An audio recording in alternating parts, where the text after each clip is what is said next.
പൊന്നു ചങ്ങായിമാരെ നമസ്കാരം. എന്തൊക്കെയുണ്ട് നിങ്ങളുടെ വിശേഷങ്ങൾ? പറ. ക്വാളിറ്റിയുടെ കാര്യത്തിൽ ഒരു കോംപ്രമൈസും ചെയ്യാത്ത ആപ്പിൾ TV പ്ലസിൽ ഈ കഴിഞ്ഞ ഒക്ടോബർ 10 തുടങ്ങിയ പുതിയ ഐറ്റമാണ് ദ ലാസ്റ്റ് ഫ്രണ്ടിയർ. ചുറ്റും മഞ്ഞുമലകളും നോർത്തേൺ ലൈറ്റ്സും ഒക്കെ കാണാവുന്ന മനോഹരമായ അമേരിക്കൻ നാട് അലാസ്ക. കഥ ഈ സ്ഥലത്ത് നടക്കുന്നത് തന്നെ ഒരടിപൊളി വൈബാണ്. പല കുറ്റം ചെയ്ത് ജയിലിൽ കഴിഞ്ഞു വന്ന കൊടും കുറ്റവാളികളെ കോടതിയിലേക്കും മാറ്റിപ്പാർപ്പിക്കാനും അങ്ങനെ പല കാര്യങ്ങൾക്കായി കൊണ്ടുപോകുന്ന ഒരു എയറോപ്ലെയിൻ. റൂട്ടിലില്ലാത്ത ഒരു എയർ ബേസിലേക്ക് പ്ലെയിൻ ഇറക്കേണ്ടി വരുവാണ്. രാത്രിയിലെ ഈ എയർപോർട്ടിൽ നിന്നാണ് ലാസ്റ്റ് ഫ്രണ്ടിയറിൻ്റെ കഥ തുടങ്ങുന്നത്. കൂർമ്മ ബുദ്ധി കൊണ്ട് വളരെ അപകടകാരിയായ ഒരു തടവുപുള്ളി ഹാവ്ലോക്ക്. അവനെ കയറ്റാൻ വേണ്ടിയാണ് പ്ലെയിൻ ഇവിടെ ഇറക്കിയിട്ടുള്ളത്. കൈയിലും കാലിലും ചേർത്ത ചങ്ങലകളും ഡബിൾ ലോക്കുമൊക്കെയായി വളരെ കരുതലോടെയാണ് അവനെ കയറ്റുന്നത്. മുഖം പോലും മറച്ചിരിക്കുന്നത് അത്രയും ഡേഞ്ചറാണ് ഈ ഹാവ്ലോക്ക്. മറ്റുള്ള ഇൻമേറ്റ്സിൻ്റെ അടുത്തൊന്നും ഇരുത്താതെ ഏറ്റവും പിറകിൽ സെപ്പറേറ്റ് ആയി ഇരുത്തി അങ്ങനെ വീണ്ടും പ്ലെയിൻ ടേക്ക് ഓഫ് ചെയ്ത് തുടങ്ങുമ്പോൾ ഹാവ്ലോക്ക് ഇത്രയും ശാന്തമായിരിക്കുന്നതിന് കാരണം അവനെന്തോ ഒരു പ്ലാൻ ഉണ്ട്. ആരും അറിയാതെ അണപ്പല്ലിൻ്റെ സ്ഥാനത്ത് ഫിക്സ് ചെയ്തിട്ടുള്ള ഒരു പിന്ന് അതെടുത്തുമല്ലേ വിലം കഴിക്കാൻ ശ്രമിച്ചിരിക്കെ പക്ഷേ സംഭവിക്കുന്നത് വേറെത്താണ്. ഇനി ഇവൻ്റെ ബുദ്ധിയാണോ എന്ന് പറയാറായിട്ടില്ല. പ്ലെയിൻ്റെ ഒരു വശം പൊട്ടിത്തകരുന്നതോടെ നേരെ താഴേക്ക് വീണുകൊണ്ടിരിക്കുന്ന സിറ്റുവേഷൻ. എമർജൻസി ലാൻഡിങ്ങിന് പോലും കൺട്രോൾ കിട്ടാതെ പൈലറ്റുമാർ വെപ്ലാടപ്പെടുമ്പോൾ തകർന്ന ഭാഗത്തൂടെ 4 പേരൊക്കെ തെറിച്ചും പോകുന്നുണ്ട്. ഉദ്യോഗസ്ഥർ ഇവരുടെ ഇടയിലേക്ക് എത്തുന്നെങ്കിലും ഇരുപുള്ള ക്രിമിനൽസ് എല്ലാം അവരെ പെരുമാറിയും കൈവിലങ്ങൊക്കെ അഴിക്കാനുള്ള തിടുക്കത്തിലും.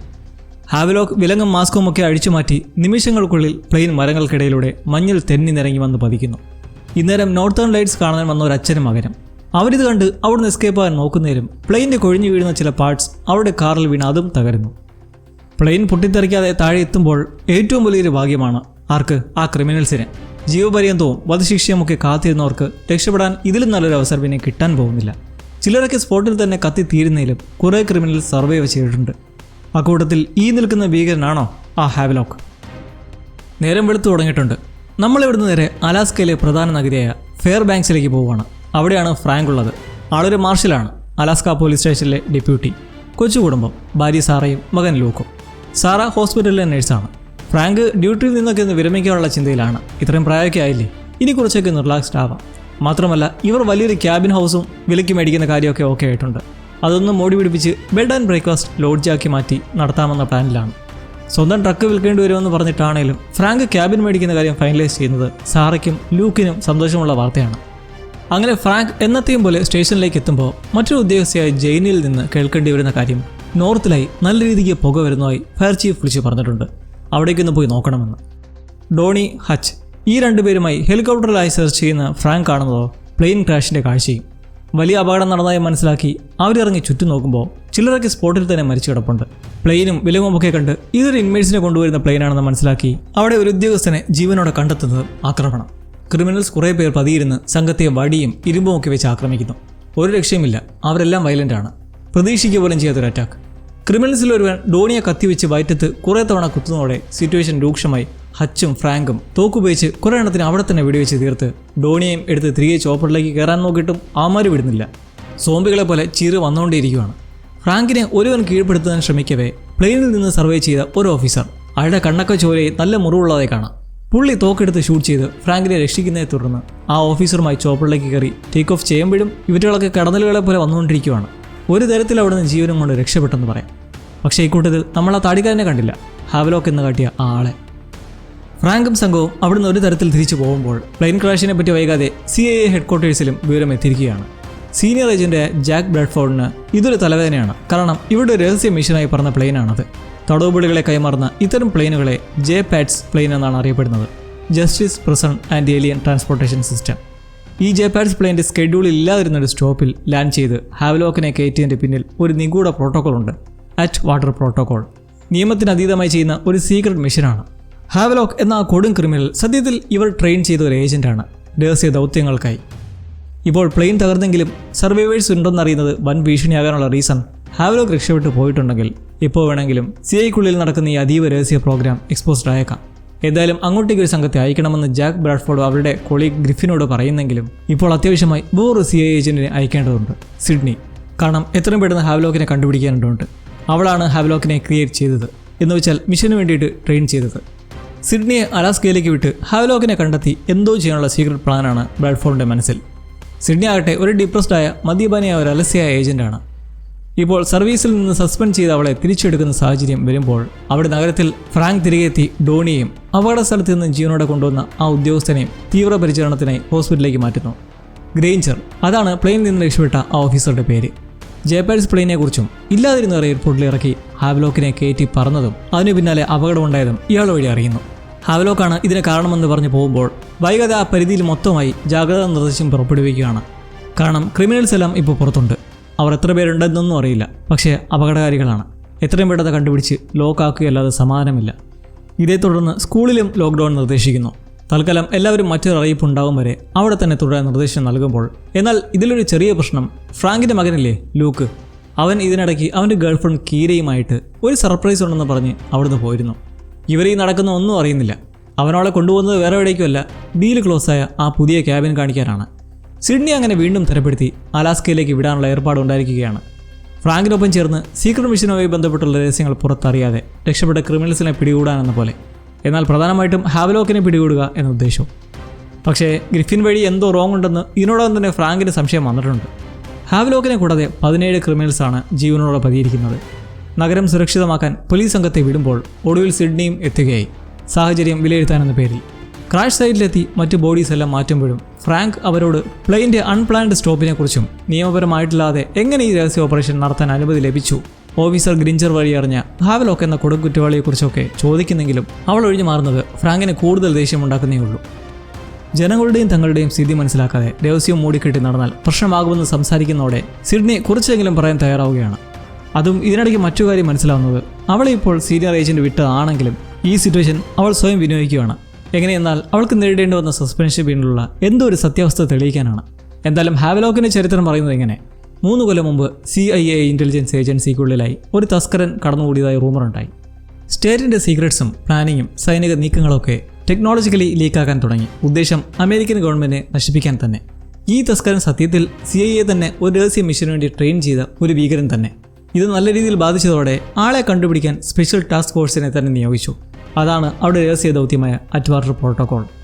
രാജ്യവിരോധി എന്ന് ഫേക്കായി മുദ്രകുത്തിപ്പെടുത്തിയ ഒരു കൂട്ടം ആളുകൾ മറ്റു രാജ്യങ്ങളുടെ രാഷ്ട്രീയവും സൈനികവുമായ നീക്കങ്ങളും അതുമായി ബന്ധപ്പെട്ടുള്ള വിവരങ്ങളും ചോർത്തി അനേകം ശത്രുക്കളെ CIA ഇങ്ങനെ നശിപ്പിച്ചിട്ടുണ്ട്. അതിലെ ഒരാളായിരുന്നു ലീവൈ ടൈലർ എന്ന ഹാവ്ലോക്ക്. അവന് ആയുധവും ഭാഷകളും ഒക്കെയായി ബന്ധപ്പെട്ട് ട്രെയിനിങ് നൽകിയതും കണ്ണിച്ചോറില്ലാത്ത ക്രൂരനാക്കിയതിന് പിന്നിലെല്ലാം സിഡ്നിക്കും ഒരു പ്രധാന പങ്കുണ്ട്. അതായത് അവളാണ് ഈ സീക്രട്ട് പ്രൊജക്റ്റിൻ്റെ പിന്നിലെ പ്രധാന കണ്ണി. 2 കൊല്ലമായി ഹാവ്ലോക്ക് ഈ ടാർഗറ്റിൽ ഇതുപോലുള്ള പല ശത്രുക്കളെയും തീർത്തിട്ടുണ്ട്. എന്നാൽ 1 മാസം മുമ്പ് ആൾ വാനിഷായി, എങ്ങോട്ട് പോയെന്ന് ട്രേസ് പോലും ചെയ്യാൻ പറ്റാത്ത വിധം. ഒടുവിൽ 2 ദിവസം മുമ്പ് റഷ്യൻ ബോർഡറിൽ വെച്ച് പിടികൂടി തിരികെ കൊണ്ടുവരുന്ന വഴിക്കാണ് ഈ അപകടം സംഭവിച്ചതും അവനിപ്പോൾ വീണ്ടും കൈവിട്ടു പോയിരിക്കുന്നത്. എന്തായാലും ഹാവ്ലോക്കിൻ്റെ ഈ ജയിൽ ബ്രേക്ക് ഒരു തുടക്കം മാത്രമാണെന്ന് സിഡ്നി മുന്നറിയിപ്പ് കൊടുക്കുന്നു. ഇതിനിടയ്ക്ക് നിർഭാഗ്യവശാൽ ഫ്രാങ്കിന് കേൾക്കേണ്ടി വരുന്ന ദുഃഖവാർത്ത. മുമ്പ് കുത്തേറ്റ കൊളീഗായ ഡോണിയുടെ മുറിവ് ആഴത്തിലുള്ളതായിരുന്നു. അയാൾ മരണപ്പെട്ടിരിക്കുന്നു.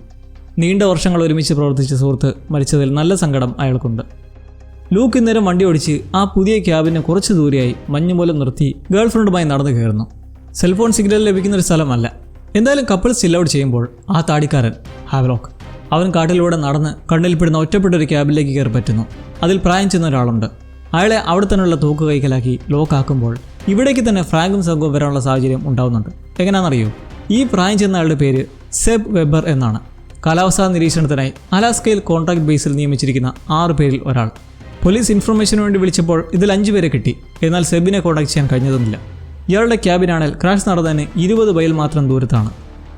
ഇതെല്ലാം കേട്ട് സിഡ്നിയുടെ കണക്കുകൂട്ടൽ ഹാവ്ലോക്കിന് അവിടേക്ക് എത്തിച്ചേരാൻ വളരെ കുറച്ച് സമയം മതിയെന്ന്. അങ്ങനെ അവർ അവിടേക്കെത്തി ക്യാമിൽ കയറുന്നത് വഴി അവിടെ അവൻ വന്നതായി മനസ്സിലാക്കുന്നതും ആള് ചാടി വീണ് അവിടെ ഒരു വലിയ ആക്രമണം നടക്കുന്നു. ഒടുവിൽ സെബിനെ പിടിച്ച് തോക്കുചൂണ്ടി കൊല്ലുമെന്ന് ഭീഷണിപ്പെടുത്തുന്നത് കണ്ട് സിഡ്നി അവനെ കൊല്ലാൻ ആവർത്തിക്കുകയാണ്. ഉടൻ അവൾ അവിടെ കിടപ്പുള്ള ട്രെയിനിങ് ഡോഗിനെ അഴിച്ചുവിടുന്നതും അത് ചെന്ന് കടിച്ചു പറിക്കുന്നതിലൂടെ അവനെ കീഴ്പ്പെടുത്തുമ്പോൾ അടുത്ത പ്രോബ്ലം അത് ഹാവ്ലോക്കല്ല. സിഡ്നി ഇങ്ങനെ പറയുമ്പോൾ അപകടമപ്പോൾ പുറത്തു തന്നെ. ഈ അവസ്ഥയ്ക്ക് നിർണായകമായൊരു ടേൺ വരുന്നത് പ്ലെയിനിലുണ്ടായിരുന്ന ഉദ്യോഗസ്ഥരുടെ ക്രൂ ഡീറ്റെയിൽസ് ലഭിക്കുമ്പോഴാണ്. അതിലുള്ള ഒരു ഓഫീസറുടെ ഫോട്ടോ കണ്ട് സിഡ്നിക്ക് ഒരു ഡൗട്ട് വരികയാണ്. കാരണം മുമ്പ് സൈറ്റിൽ നിന്ന് ഒരു ക്രിമിനലിൻ്റെ ബോഡി എടുക്കുന്നത് സിഡ്നിയുടെ കണ്ണിൽപ്പെട്ടിരുന്നു. ആരോ കഴുത്ത് ഞെരിച്ച് കൊന്നതാണെന്ന് അവൾ അപ്പിയറൻസ് കണ്ട് അപ്പോൾ തന്നെ പറയുകയും ചെയ്തതാണ്. ഇപ്പോൾ ക്രൂ ഡീറ്റെയിൽസിലെ ഫോട്ടോ കണ്ട് ഈ ബോഡി ഒന്നുകൂടി നോക്കുമ്പോൾ രണ്ടും സെയിമാണ്. മാത്രമല്ല കിടക്കുന്ന ആളുടെ കയ്യിൽ വിലങ്ങിൻ്റെ പാടുമില്ല. അപ്പോൾ ഏതോ ഒരു ക്രിമിനൽ ഓഫീസറുടെ ഡ്രസ്സ് സ്വിച്ച് ചെയ്തതാണെന്ന് സിഡ്നി കണ്ടെത്തുകയാണ്. ഈ ഓഫീസറുടെ പേര് ഗ്രേഞ്ചർ. അപ്പോൾ ഹാവ്ലോക്ക് മറ്റാരുമല്ല, ഫ്രാങ്കിനെ രക്ഷിച്ച കണ്ണിൽ മുറിവുള്ളതായി കണ്ട ആ പുള്ളിയാണ്. വേഷം മാറി കണ്ണിൽ ചോരക്കറി തേച്ച് നിൽക്കുന്ന അവനാണ് അപ്പോൾ ഹാവ്ലോക്ക്. ഹോസ്പിറ്റലിൽ കിടക്കുന്ന അപ്പോൾ ക്രിമിനലാണെന്ന് മനസ്സിലാക്കി ഉടൻ ഫ്രാങ്ക് ഡ്യൂട്ടിയിലുള്ള സാറെ വിളിക്കുമ്പോൾ അവർ ആ ഹാവ്ലോക്കിൻ്റെ റൂമിലും. ഓഫീസർ നാൾമാറാട്ടം നടത്തിയിരുന്ന അവൻ സാറെ പിടികൂടുകയാണ്. അവരും അവൻ്റെ ട്രാപ്പിൽ പെട്ടിരിക്കുന്നു. ഫ്രാങ്ക് ആശുപത്രിയിലേക്ക് എത്തുമ്പോൾ ഹാവ്ലോക്കുമില്ല, സാറയുമില്ല. കെണിയിൽ പെട്ടെന്ന് മനസ്സിലാക്കി നിൽക്കുമ്പോൾ ഹാവ്ലോക്കിൻ്റെ അടുത്ത ചെയ്തി അവൻ അവിടെയുള്ള ടവർ അട്ടിമറിക്കുന്ന വഴി സെൽ സിഗ്നലും ഇൻ്റർനെറ്റും അവിടെ താറുമാറാകുന്ന സിറ്റുവേഷൻ. ഇതൊന്നും അറിയാതെ ലൂക്ക് അവിടെ എൻജോയ് ചെയ്യുവാണ്. അവൻ മിസ്സിംഗ് ആണെന്നുള്ള വിവരവും ഫ്രാങ്കിന് ഇപ്പോൾ ലഭിച്ചു കഴിഞ്ഞു. നമ്മൾ തുടക്കത്തിൽ കണ്ട ആ അച്ഛനും മകനും ഇല്ലേ നോർത്തേൺ ലൈറ്റ്സ് കാണാനെത്തിയത്, അവരവത്തവശാൽ രക്ഷപ്പെട്ട ഒരു ക്രിമിനലിൻ്റെ പിടിയിൽപ്പെട്ട് ഒന്നും ചെയ്യാനാവാതെ നടക്കുമ്പോൾ സിഡ്നിക്കടുത്തേക്ക് അരിശത്തോടെ എത്തുന്ന ഫ്രാങ്കും. ഹാവ്ലോക്കിൻ്റെ ഒരു ഫോട്ടോ പോലും കാണിക്കാതിരുന്നതിനാൽ സംഭവിച്ചതാണ് ഇതൊക്കെ. അവൾ എന്താണ് മറയ്ക്കുന്നത് ചാടിക്കയറുന്നതോടെ മനസ്സുറക്കുന്ന കാര്യം ഹാവ്ലോക്കിനെ കൊല്ലാനാണ് CIA ശ്രമിക്കുന്നത്. അങ്ങനെ സംഭവിച്ചാൽ ഇതിന് പിന്നിൽ നിന്ന് അവളായിരിക്കും പിറകെ തീരാൻ പോവുക. എന്നാൽ CIA കയ്യിലെത്തും മുന്നേ ഹാവ്ലോക്കിനെ FBI ലഭിച്ചാൽ തൻ്റെ നിരപരാധിത്വവും ന്യായവും തെളിയിക്കാനാകും. അതിനാണ് അവൾ ശ്രമിക്കുന്നത്. അധികം വൈകാതെ സ്റ്റേഷനിലെ റേഡിയോ സിസ്റ്റം ഹാക്ക് ചെയ്ത് ഹാവ്ലോക്ക് ഫ്രാങ്കിനോടെ സംസാരിക്കുന്നു. CIA തനിക്ക് വിശ്വാസമില്ല, എന്നാൽ ഫ്രാങ്കിൽ വിശ്വാസമുണ്ട്. അതിന് കാരണം നിങ്ങളുടെ ഭാര്യ സാറയാണ്. കാരണം അവൾ നല്ലൊരു സ്ത്രീയാണ്. അതുകൊണ്ടാണ് ഇപ്പോഴും മരിക്കാതെ നിൽക്കുന്നത്. എനിക്ക് നിങ്ങളുടെ കൊച്ചു കൊച്ചു സഹായങ്ങൾ വേണ്ടി വരും. അതെല്ലാം ഈ ലോകത്തിന് തന്നെ ഗുണം ചെയ്യുന്നതായിരിക്കും എന്നുള്ള ഹാവ്ലോക്കിൻ്റെ ബ്ലാക്ക് മെയിൽ കേൾക്കുന്ന ആ മൊമെൻറ്റിൽ ദ ലാസ്റ്റ് ഫ്രണ്ടിയറുടെ പൈലറ്റ് എപ്പിസോഡ് നിർത്തുവാണ്. പോലീസ് സ്റ്റേഷൻ വരെ ഹാക്ക് ചെയ്ത ഹാവ്ലോക്കിൻ്റെ മാസ്റ്റർ ജീനിയസ് മൈൻഡ് നമ്മൾ കണ്ടു. എന്തായാലും രണ്ടാം എപ്പിസോഡിലെത്തുമ്പോഴേക്ക് കാര്യങ്ങൾ വളരെ സ്പീഡായി പോയിക്കൊണ്ടിരിക്കുകയാണ്. ലാഗോ കാര്യങ്ങളൊന്നും കൂടാതെ നീറ്റായാണ് കഥ മുന്നോട്ട് പോകുന്നത്. നമ്മുടെ ഡെപ്യൂട്ടിയെ ഫ്രാങ്കിനെ കുറിച്ചൊന്ന് ചിന്തിച്ച് നോക്കിയേ. റിട്ടയറായി ഒരു ശാന്ത ജീവിതം ജീവിക്കാൻ ചിന്തിച്ച് നിൽക്കുമ്പോഴാണ് ഇടുത്തി പോലെ നഗരത്തിൽ ഇങ്ങനൊരു പ്ലെയിൻ അപകടം. ശേഷം ഒരു കൊടും ക്രിമിനൽ സ്വന്തം ഭാര്യയും പിടിച്ചുകൊണ്ട് പോയിരിക്കുന്നു. ഒടുവിലിപ്പോൾ എവിടെയെന്നൊരു ക്ലൂവുമില്ലാതെ മകനും മിസ്സിംഗ്. ഇത്ര ഗതികെട്ടൻ വേറെ ആരുണ്ട് ദൈവമേ എന്ന് മനസ്സാലെ പറയുന്ന ഫ്രാങ്കിനെ അടുത്ത തലവേദന പ്രസിനോട് സംസാരിക്കുന്നത്.